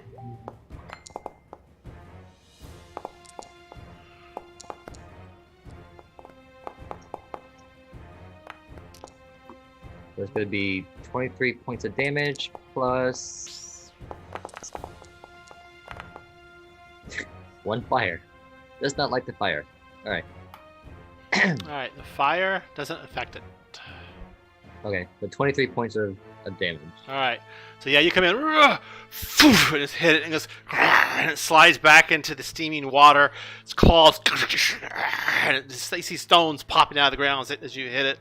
It's full force, but it doesn't kill it. But you did a massive amount of damage to the creature, and one of its spikes has been knocked off. Alright, that's I Nick. growl at it. Right? Not. Where the hell is he? Okay, yeah, he does not like this, so he will go.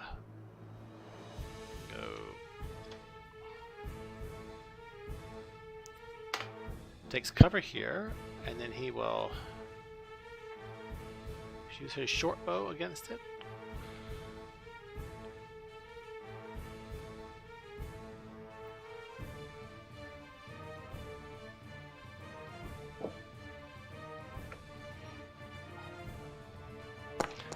That's going to be a hit. Doing 4 points of damage to the creature. Way to go, not. Goes. Rah! He kind of backs away, slides where the fire is over there, pulls out his short bow, fires off an arrow, slams into the creature, and he goes, That's. Then he goes off into Goblin and goes, as he points to the creature. Wait, what did he say? I speak Goblin. Okay, 1 second. I will post this to you in Facebook chat. Mm-hmm.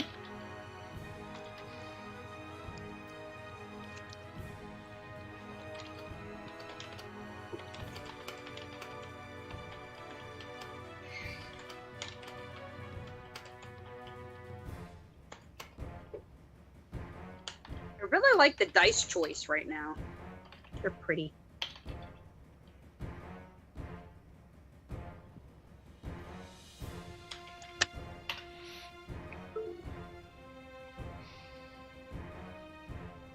Oh dear. Okay.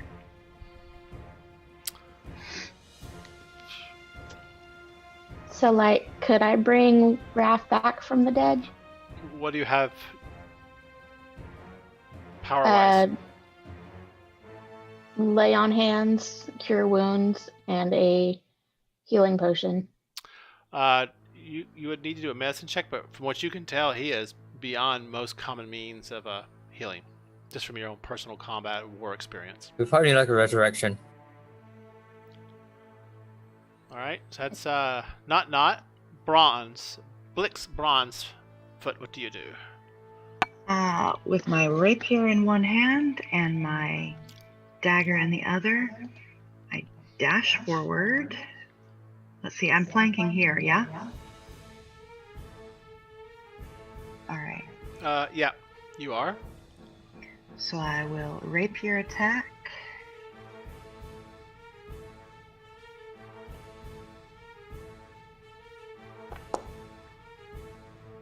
24 to hit. for 13 points of damage. And then I will bonus action 2-weapon attack with the dagger. Hang on. I gotta wait for my UI to unfreeze here. Okay, holding. There we go. Alright, so you attacked it. How much damage did you do? 13. Oh, okay, so you already started another. Okay, so apply damage. This is regular damage? This is regular piercing damage. Well, and my sneak attack, but yeah. Let me check something real quick. Where are things? Yeah, here he is. Okay, resistance. Yeah, so that's not applying. Okay. Alright, go ahead. And then for a bonus action, I'm going to 2-weapon attack with the dagger for an 18 to hit. Okay.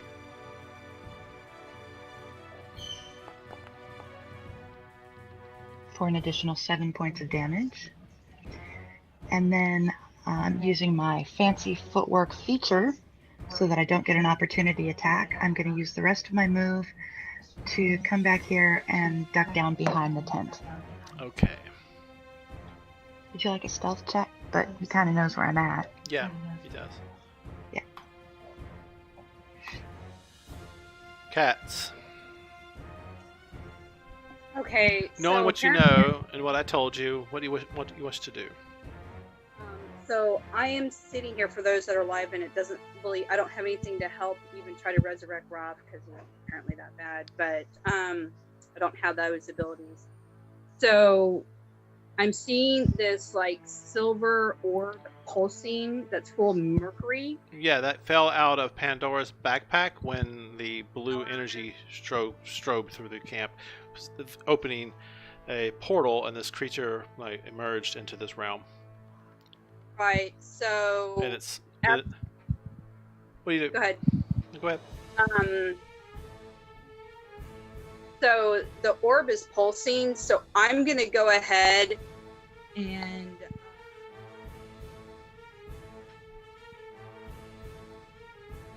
let's see. So I'm gonna go ahead and try to destroy the orb first. Okay. How do you wish to do that? I'm gonna go ahead and hit it with the witch's bolt and see what happens. Okay. Make an attack. I think it's right where or near. Right near me. She would have left her pack there, so she's fighting. Good. Make an attack.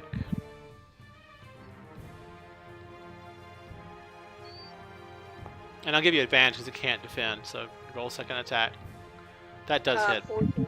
Yeah, that does hit, by the way, but just roll again in case you get a critical. Okay. Hold on 1 second.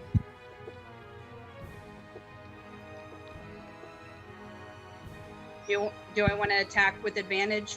No, just hit attack again. You could have actually just clicked attack again up in the upper chat. You didn't have to like do the whole thing again. Okay. That's Alright, fine. so you got a 14. That hits, so just click on the damage and then the witch's bolt. Okay. Normal, right? Just normal damage, yeah. Alright. So yeah, you Kat, you just happen to see this thing kind of pulsing and synchronizing with the crystals. It's a very faint pulse, but it does catch your eye, like I mentioned to you. And then you quickly take your attention away from Raphael, unfortunately, and from the creature, and you attack that disc with a witch's bolt. A wicked crackling beam of blue energy just lances out towards the object, slams into that mercury-filled sphere, and it just kind of glows, and that bolt of that silvery fluid inside swishes around, and it just shatters the entire disc. What little left of that fluid was left in the cracked sphere in the first place. And as that shatters further, the little pink crystals on that break and burst from their copper bindings. And as soon as that happens, the creature itself begins to like blink and shudder, and then vanish from sight. There you have it. And everything suddenly goes Yeah. quiet. Check on the kids. The kids are screaming and yelling. The nuns have pushed them off to the side and moved them further away from this area. I follow the nuns over to help try to quiet some of the kids down, and try to do some like silly magic. So you're doing that. Because there's nothing else I can do. I can't do anything for Roth, so I'm going to take care of the things that are screaming. Sure. Because otherwise it's going to bring more stuff to us. Sure. Where did Raphael go? I don't see him on the board. Oh, he's here. Oh, I hit him. I don't know why I did that. There he I is. don't see anybody. Does anybody have any medicine skill? Is anybody I do. trained? I'm proficient in medicine. Yeah, right now, Does anybody want to assist me? I'll play nurse. I'll do whatever you need.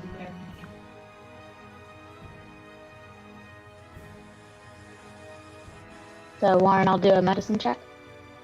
Okay. His staff is wrong. I need to put it back in here real quick. 1 second for some reason. It's kind of weird. But yeah, go ahead and do a medicine check.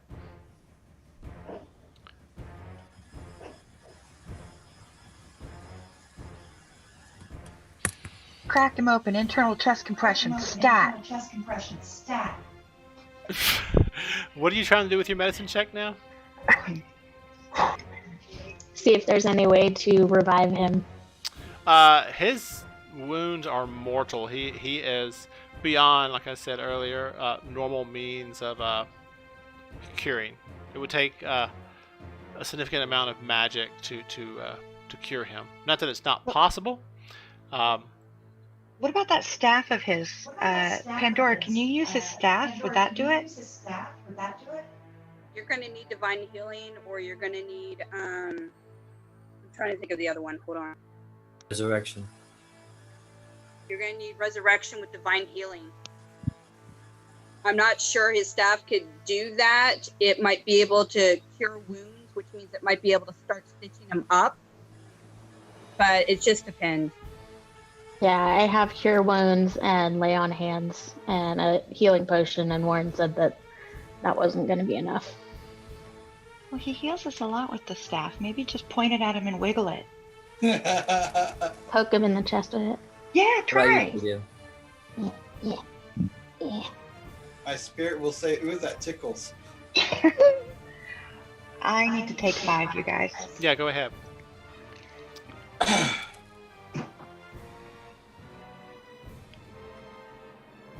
Okay. And so then we go back here.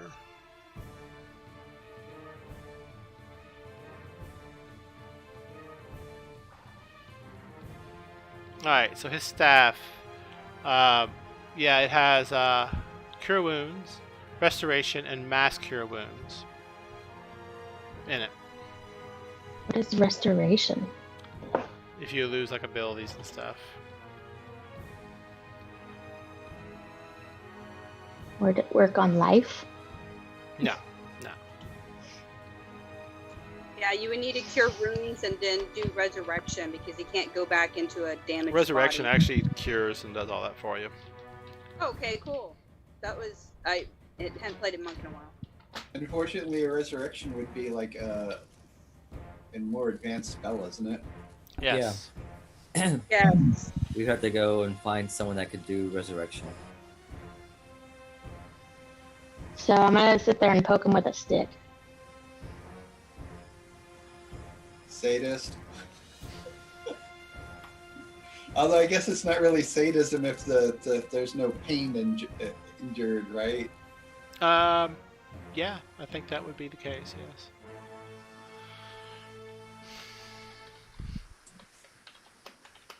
So it's just grotesque. Yeah. Morbid. Grotesque. So, Shellfish. kind of talk with everybody. As well as we know Raphael, so do you think he'd want to come back, or do you think he'd want to pass through the veil? This is basically Raphael. Do you want us to try and resurrect you, or do you want to make a new character?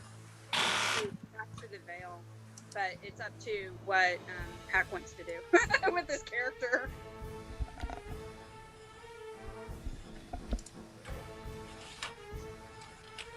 I've asked him a question in chat, so give him a second. Everybody else take a 5-minute break real quick. Sticky.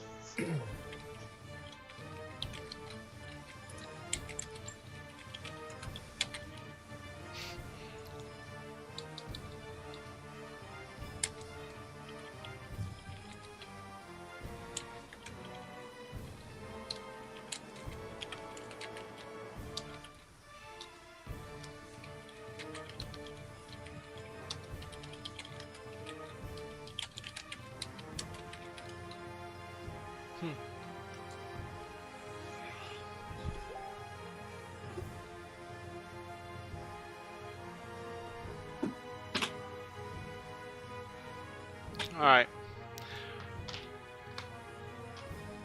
All right. Take a quick 5 minutes, and then one of the sisters will have a word to say. Okay, thank you.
Are we all back yet? Sonia, can you feed the dogs? It's time. Well, not yet, I guess. All right, I grab a dagger and I start carving Raph's chest open.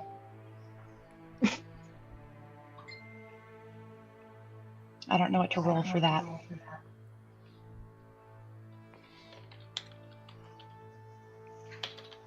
We're going to save you, Raph. All right, give me 1 second here.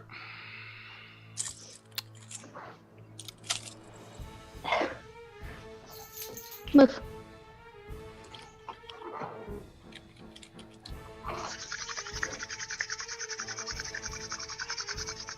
We're going to Miyagi this.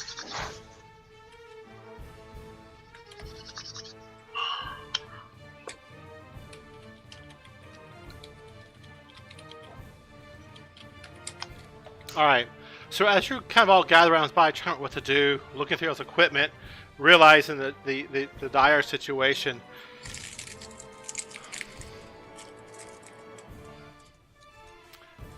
the sister walks up. The one's name I cannot pronounce. Innocentia. Yeah. Essentia, Sister Hummel. Sister Hummel. It's funny, you have a voice repeating everything you say back there, Blix.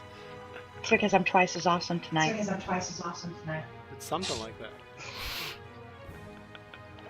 All right, 1 second. So while she's walking up, I'm opening his shirt and I'm readying my dagger and sharpening the edge and stuff, just in case we have to crack him open. Wow. Feel the love there? My assistant is always prepared. All right. So Sister Maria comes up and she says, she goes, this is beyond my ability, but there is an option. I have an item that was gifted to me a long time ago, but it requires a significant amount of energy to power it to bring a soul back. What kind of energy? Magic. You can You either... can have my magic.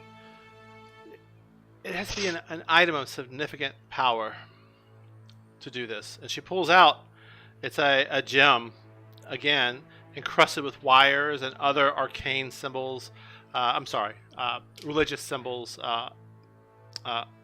inscribed all about it. And she goes, this will funnel the energy from an item, destroying it permanently. But this is then laid on the person. And it is absorbed, and they are brought back.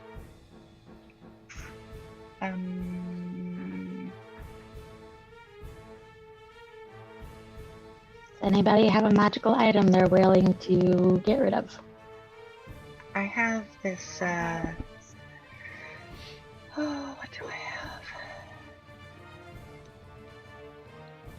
And as far as game terms go, it's an item that needs to be attuned, and it has to have a +1 or greater type of attacks to it. It could also be like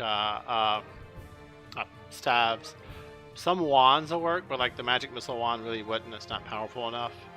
I have a +1 arrow. Not powerful enough. I have the figurine of wondrous power. Not powerful Lady? enough. Really? Right. I can give the pearl. The Pearl of Power? Let me look that up real quick. It may not be powerful enough, though. My figurine is a wondrous item. Yeah. I'm glad to keep it. Even if Foundry is not actually showing it on my inventory. Yeah, it's a little weird. I have to look at all that that's going on with it. Also, what about Roth's staff? Well, that... Yeah, but that do thing it. has saved our asses. Mm-hmm. Let's see here. Yeah, choice. That might be the only. Last resort. The pearl possibly might do it with something else thrown in. Like a ring? Either give up the ring or give up the magic missile. Magic missile wouldn't do it. What's the ring you're talking about? Ring of Warmth. Wouldn't do it. What about the sword? Sorry, Nick. His flaming sword? Yeah. What is that one, Nick? The flame comes from him, not the sword Right. itself. What is Yeah, the sword's just a regular great sword. The then fire mine- comes from me. Is it a +1 sword or anything? No. No, definitely would not work. Could I use my holy symbol and channel my spell casting through that? This is something that absorbs magic permanently and destroys Okay. what it pulls it from. So we had the pearl, and we need something else of magical power to join it. Mm-hmm. And we can't use the silver disc thingy. Cat's It's has shattered. shattered it to end the creature's existence on this plane.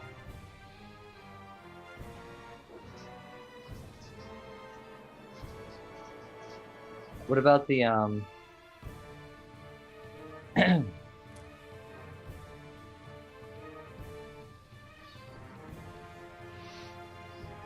we also had those totem things, right? Pandora. What totem things? When we were From the ancient snake temple.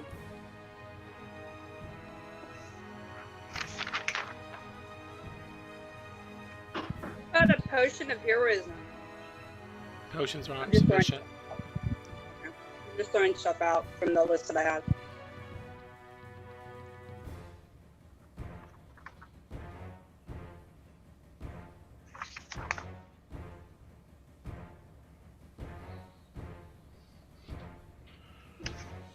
He had an iconic bow and an iconic melee weapon. What happened with those two? So we're looking at right now. Okay, cool, thanks.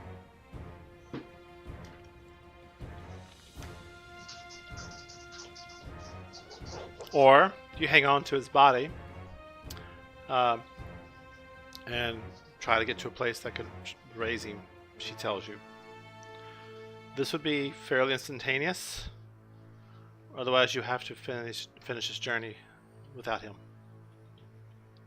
I'm sorry I'm not strong enough to bring him back. But it takes a significant amount of energy and skill to do so. Not, you have anything on you? He holds You're his bow- muted. He holds his bow up. I heard her. He holds his bow up. Mm. It's that powerful. I pat him on the back. Would mythical scrolls be usable? Mm-mm. Okay.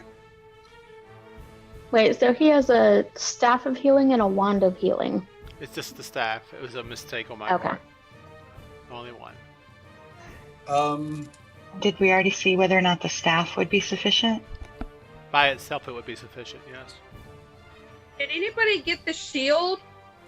The masterwork shield? Masterworks aren't magic. Okay, never mind. I'm just shooting. Warren, I'm sorry. I think you just said the staff by itself would be sufficient, Yes. but we don't want to use it. It's a very powerful magic item. Mhm. If only Raph were here to tell us what he would want us to do.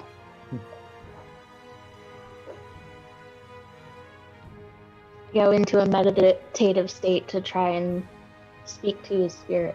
You have to speak with Dad? I assist the seance.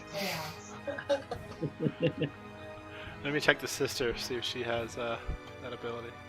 Raph, what would you have us do? I can assist on the arcane. I just looked at the spell.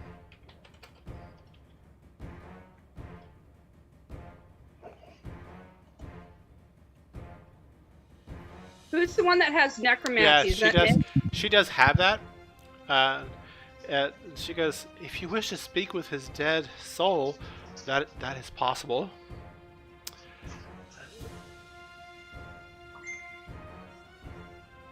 Yes, You I would. can ask I it would up like She to. goes, you can ask up to 5 questions. The corpse knows only what it knew in life, including the language it knew. The answers are usually brief, I warned you, though, or repetitive, and it is under no compulsion to offer a truthful answer. If you're hostile towards it, or it sees you as an enemy. Dora. It is its animated spirit. Thus, it can't learn new information, doesn't comprehend anything that has happened since it's died. So I don't know if it would really help in this scenario. Yeah.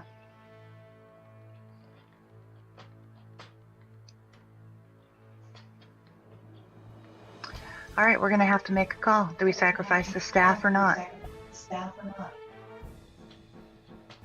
Problem is even if we do get somebody else, would Pandy be able to wield the staff, and would a new character coming in be able to help us? So that's where we're at. No, we're not even there yet.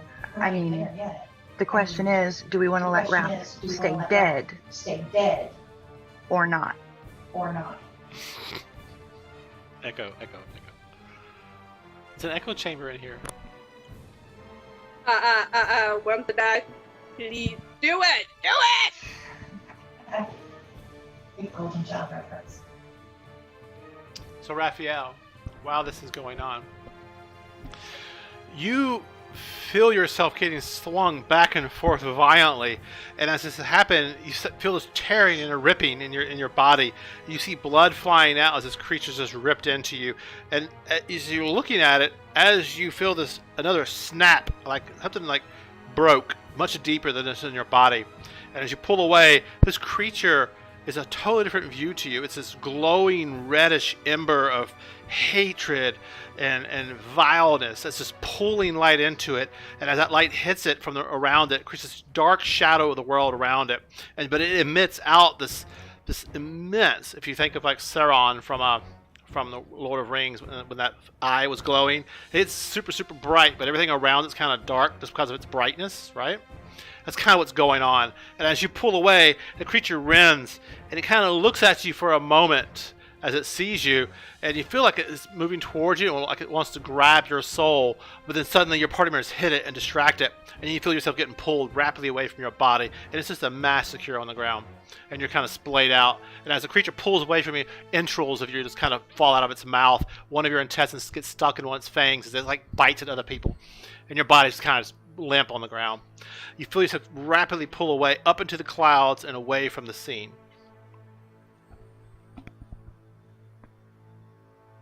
What do you feel?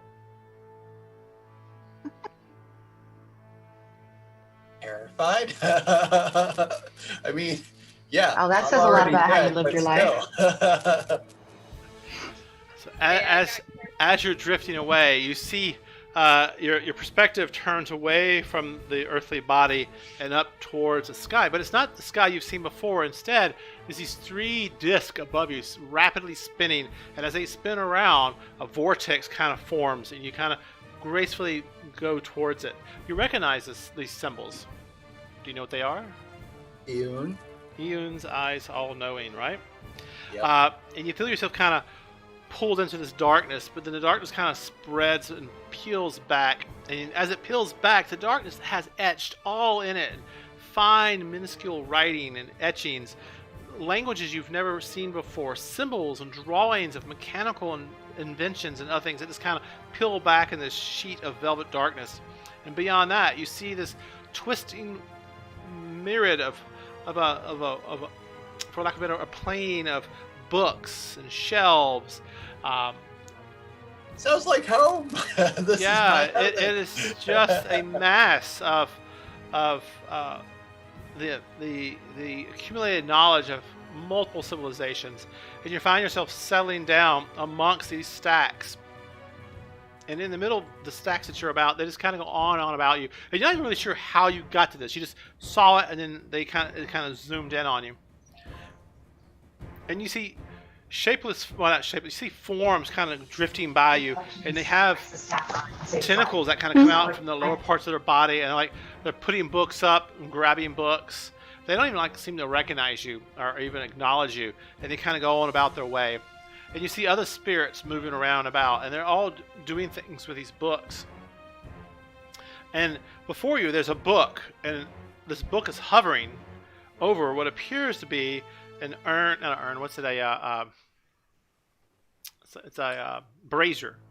The brazier has a very subtle glow to it, but it seems to be intensifying. And that book opens up, and you see the pages begin to fold over, and you realize this is the recording of your life. And as the book turns and the deeds which you have done, the fire intensifies and then dies down. It begins to intensify and die down as it goes page by page. How do you feel you have adhered to your life as a follower of Aum? Life dedicated to the pursuit of knowledge as best as I can, spending most of it in libraries studying.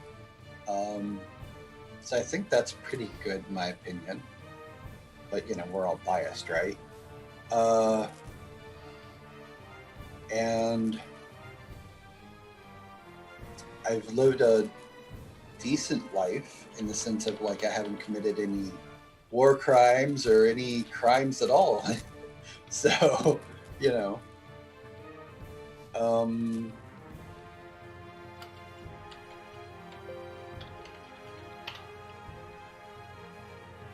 think overall I've done well. Maybe not great. Probably cut down a little too early before getting to be, shall we say, getting the opportunity to do something really noteworthy yet. Was that a lingering thought of yours? That too soon?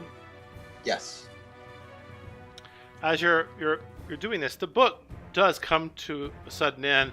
The brazier has not gotten any hotter. Actually, it's gotten cold now, and your book begins to close, and then a hand stops the pages from closing completely, and the book from closing, and you see a materialize, and the hand like materializes out of nothing. If you think of it like it's kind of like particles, the smoke kind of they form a hand, in a very almost sci-fi kind of way, and it works its way up the arm. Then you see a three-eyed humanoid shape before you, and the eyes are here and here, right? And you feel a very strong presence of your goddess here as this emotion flows over you. And it begins to speak to you in your mind's eye, and you see images flashing over the world, things that you've done, things that your companions have done, good and the bad and all. Back to you on the ground. What are y'all deciding? Last chance for anyone to stop me from giving the sister the staff. What'd you say? Last chance for anybody to stop Blix from giving the sister the staff of healing to save Raph. She's muted. I can't hear her. I support the decision. So nobody stops? Alright, so Blix, you hand the staff over to the sister, and she looks at it, and it is, a gorgeous staff. These are rare, extremely rare, and she looks up at you and she goes, I can use this. It will be destroyed and unrecoverable.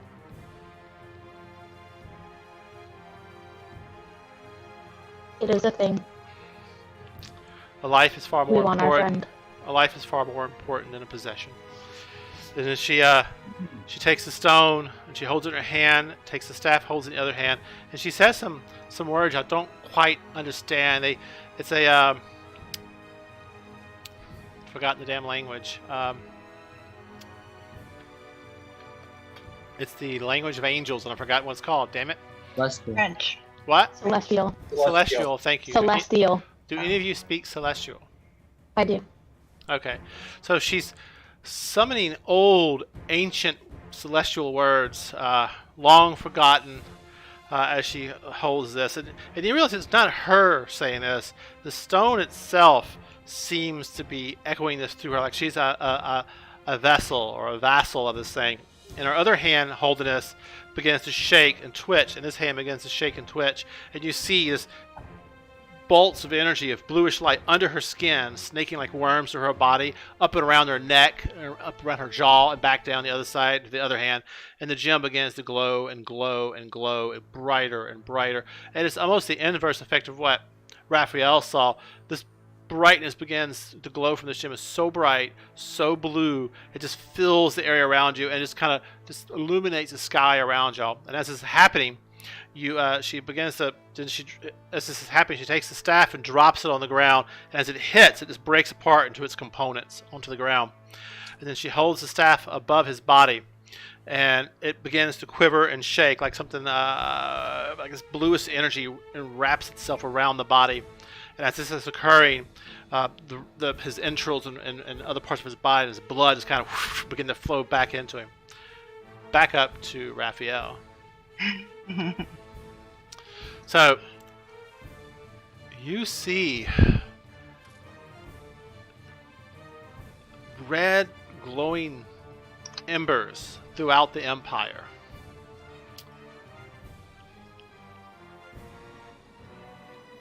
Give me 1 second. Come on, computer. And I want to go here.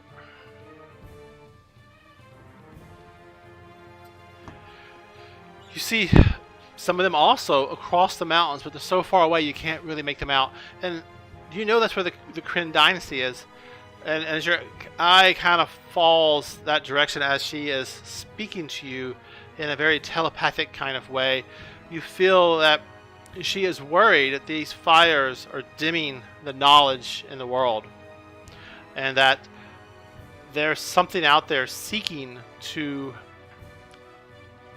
subjugate and to control the minds and the wills of the people of these countries, of these empires.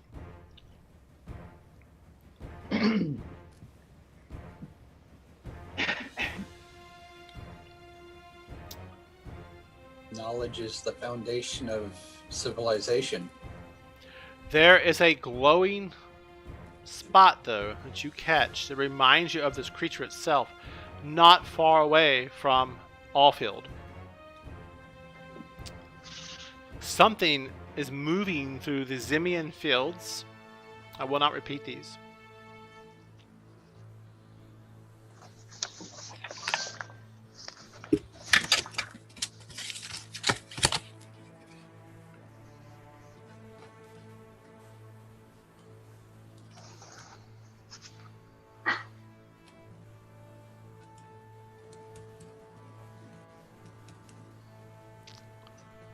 And there seems to be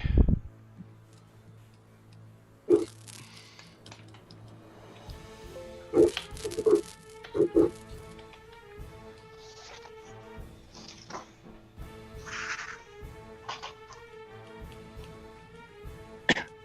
the city of Rexotrum, the capital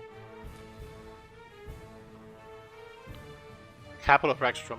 Sorry, got that wrong. 1 second. Wrong area.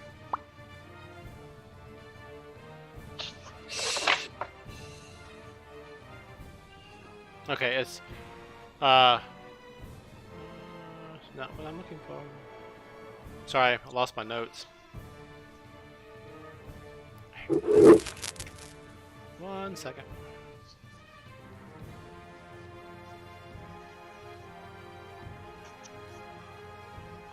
Here we are. Okay, that's what I needed.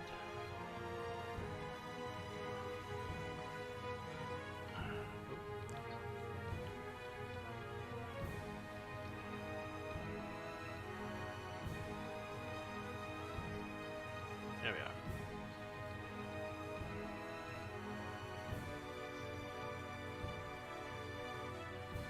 Yeah, so there's something that's moving northward through the Zimian fields, and there's a word that comes to your mind: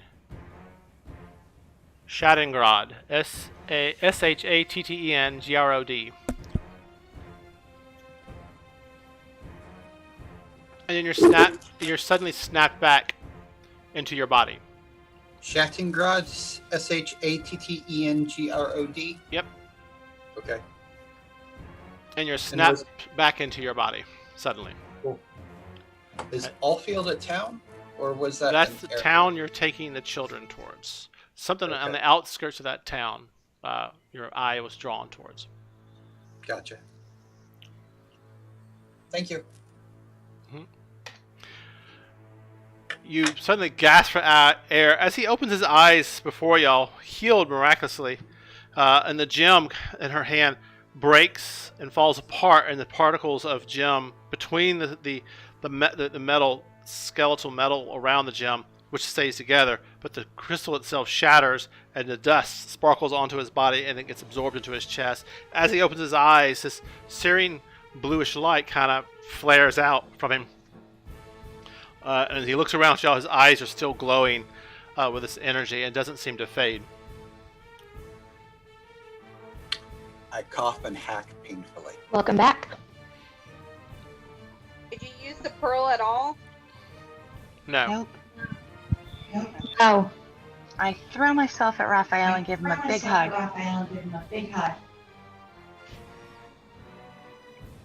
Raphael, your eyes, she kind of jumps on you, and your head kind of rolls to the right when that happens, and you see the shadow remains of the staff of healing you had broken. And you realize it was somehow used to bring you back. Because you know for sure you were dead. Right. Quite clearly.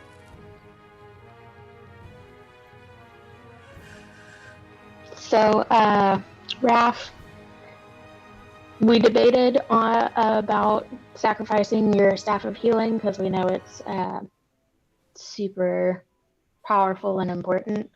But it was either that or internal chest compressions, and I wasn't 100% on that. I hope you don't mind. Just then, Raphael notices Blix surreptitiously putting her dagger away.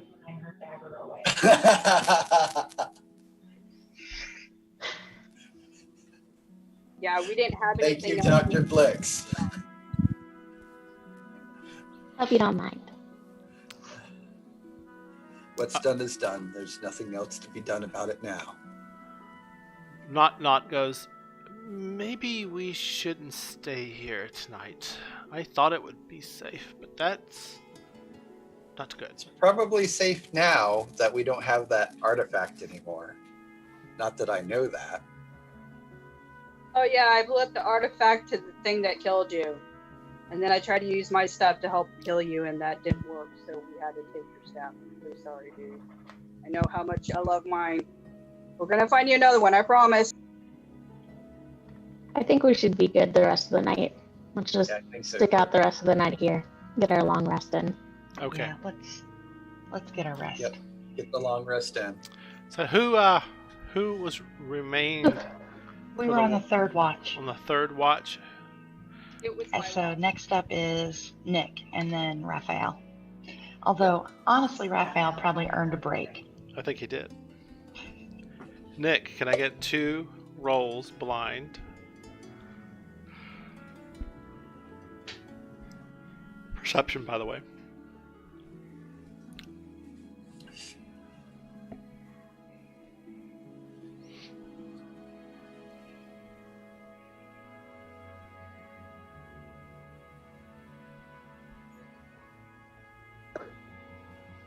Did you hear me, Nick?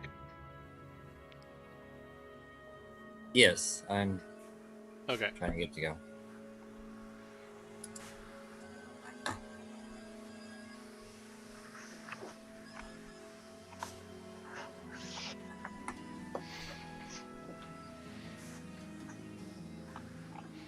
Sorry.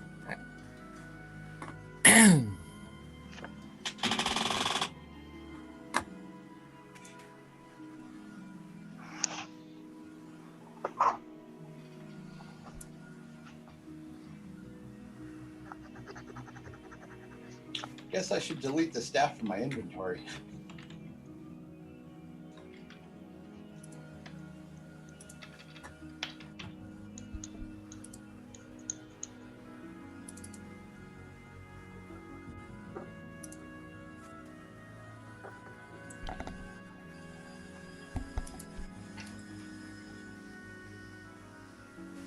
Not seeming to do anything. You can't get it to roll? No, let me refresh. Okay.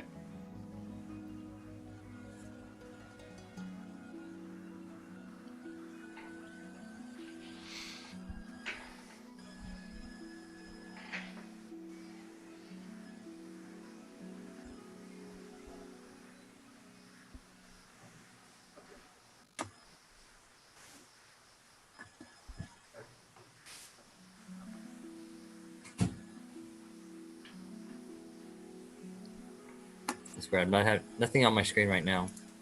Okay. I'll roll for you. Is that okay? Okay. So we're doing 2 perceptions, right? And these will be... I think something like I need permission.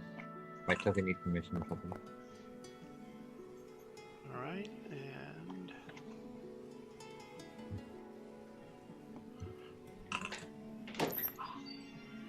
There you go, Louis. Alright. Alright. Alright, yeah, so your watch passes.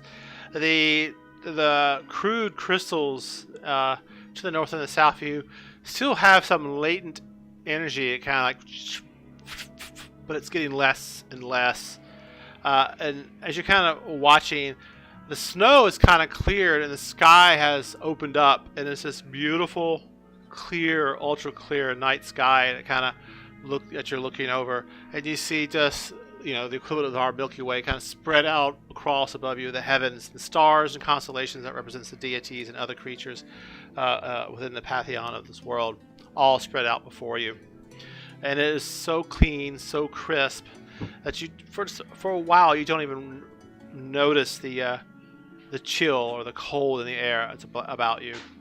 And that's when you begin to see in the distance a glow of the sun peeking over the mountains, and the stars, bit by bit, as the sun rises, begin to blink out as the sphere of the bright sun begins to overtake the darkness of the night. And soon you realize it's time to get your friends to arise and break camp and get back on the road. Did you ever get your character reload? Yeah, but my token is not on the board. Yeah, it is.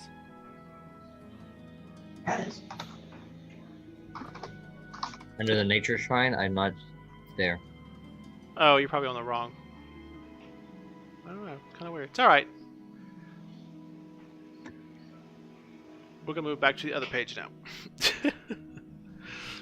Yes. All right.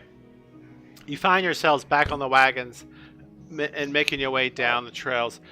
All of you are a bit tired from the night and a bit fatigued from it. It was a long night, but you did. But you're not suffering conditions. But you did manage to finally get a full night rest, and that means you did level and you reset your hit points and all that back up. You find that Blix and you're in the wagon, and Not has insisted that he should make you something and wanted to show it to you. So you find you're kind of both in there for a moment. Pandora's and the others are out doing their things, and he pulls out of his backpack a little like pendant that he has, and it has multiple shapes on it, and it looks like it's like a dodecahedron kind of like shape, but flattened. And he kind of holds it out to you, and he goes, "I am so sorry your friend passed. Many of the," and then the words he begins to use kind of catch you off guard. "Machinations of the empires throughout this area are struggling to control things. Some of the powers they deal with, they don't understand. Even those within the Kryn dynasty." And as he's talking, you realize he's gotten taller, skinnier, his skin's gotten paler, and his fingers have gotten long, and you begin to recognize the shape as a doppelganger. Is it the one we know? Yes, it is. And let me get the name for you. Volstrup Selkie. And I'll paste that in... Volstrup, you sly dog. He goes, "And I am sorry your friend has suffered. I was here investigating the occurrence of some of these spheres that y'all destroyed last night. There have been a few spotted in different areas. But it seems they are from the Empire. And I just don't know what to tell you about your friend's sacrifice that he had to do." All's well that ends well. I was on my way back across the Ashkeep Mountains to make my way back into the Kryn dynasty when this occurred. I'm going to slip out soon and depart because I need to go back towards where the mountains split. I hope we meet again. Hmm? I hope we meet again someday. We should. Oh. Also, you should consider making the transition to Goblin permanent. He kind of smiles, and in his weird kind of amorphic, sexless kind of form, "May the Lord of Light be upon you." and then he jumps out the back of the wagon. As he lands, though, he's already the goblin again, and just kind of waves to you and the rest of y'all as y'all go about your way. And Pandora, you see, not kind of waves to you, goes, "Safe travels. I'm going back to my clan." And Knock, knock. in Hope to see you again. turns and starts trotting back up the trail towards the mountains.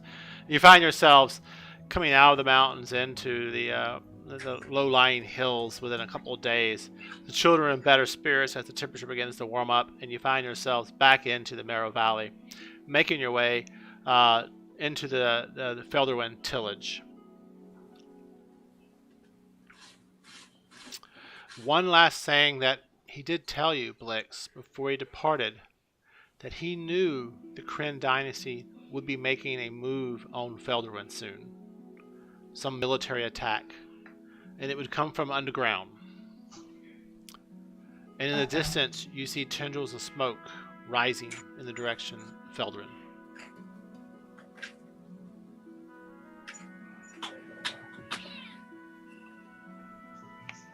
And that's where we'll leave you off tonight. It's a good spot to stop. Yeah. That was beautiful, by the way. What was? Oh my god. Oh. Your storytelling. Oh. Okay. I'm sorry, Raphael. No, you're not. Well, that item That was powerful. Was there anything else y'all had? I haven't really looked over y'all's characters, what you could or couldn't sacrifice towards that. You also could have just waited and gotten enough gold for a resurrection. That would have been extremely expensive too, though. yes. Either way, Dragging around his dead body for a while. We'd rather have him alive. Yeah. We'll get you another staff, I promise. Yeah, and if he wanted to keep the staff, he would have stayed alive. Wow. Yeah. Yeah. Don't go so close to What things. kind of logic is that? Okay. Stay in the back with me. It's safer. Now, the sphere that the sister used, you also realize, Blix, afterwards, that it was actually very similar to the Luxon beacons that he had spoke about. It had almost 20 sides to it in and of itself, but it was slightly more crude than what your friend Volstrup had talked about to you in the past. Any questions? Okay. We'll end here. Probably many questions, but after I sleep on it. All right, and I'm going to post in chat your experience points for the night. Should we go ahead and do long rest? Yes. Can I get bonus experience points for being willing to crack open Raphael's chest? No. I tried to give up my pearl. It didn't work. No. It had to be the staff. So sucks. All right. Yeah, so be sure to double check your character, make sure you get the level the way you want.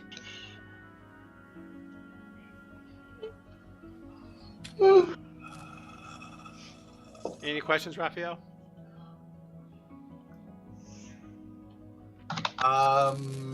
Just was kind of planning on having a chance to talk over my experience with the team, but I guess I can wait until next time. No, we can do that now if you like.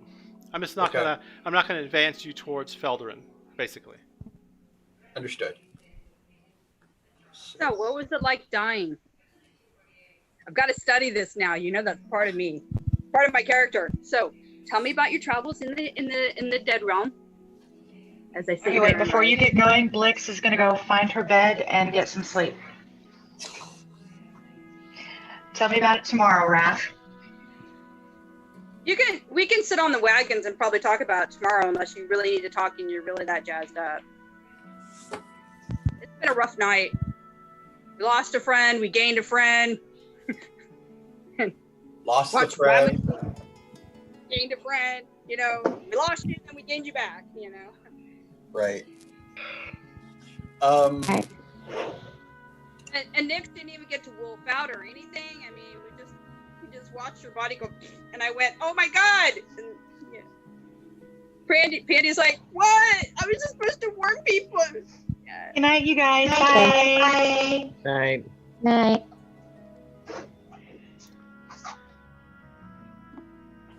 It might be best that we wait until the whole group's here before you do that discussion. Yep. All right. And I'll give you some time to think about it and absorb it. And you can ask me any questions in chat you want, okay? Okay. All right.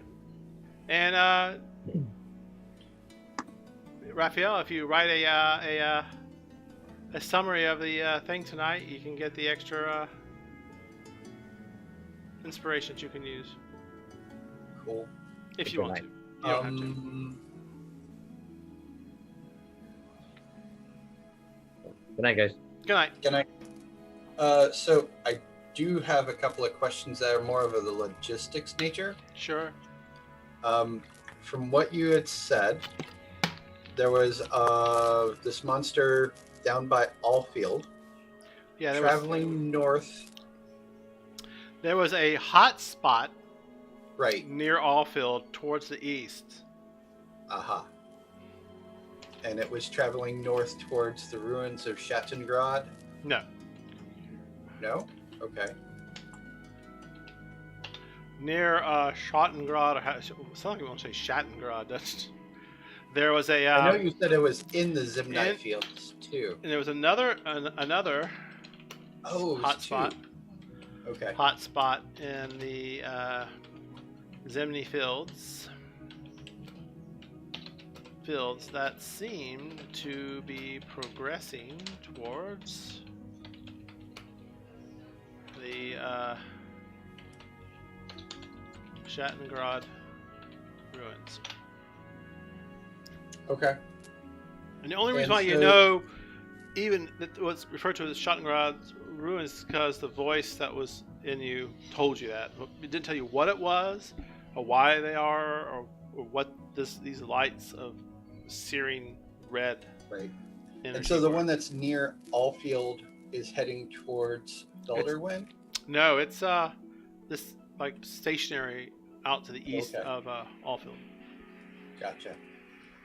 So we're close, like really close to the one here that's heading towards the ruins of Schattengrad. You are on your way to Feldrin. Right. And then you were going to make your way to Allfield to drop off the children. Okay. And that was y'all's mission. Right. Schattengrad is y'all are like, Schattengrad is up here. yeah, it's a good ways away from y'all currently. Okay. Oh, you didn't have us on the map right. All right, I see. Yeah, because you're like over here somewhere, making your way. Yeah, I see that now. I assume that you had us on the map. No, in the you're not correct over here, no. location. No. So Here. I was going off of that. My bad. Yeah, that's all right. My bad for not placing on that. That's usually this map is used just as a placeholder for your tokens. Understood. All right. Okay. All right. Thank you kindly. All right. Have a good night. Have a good night. You too.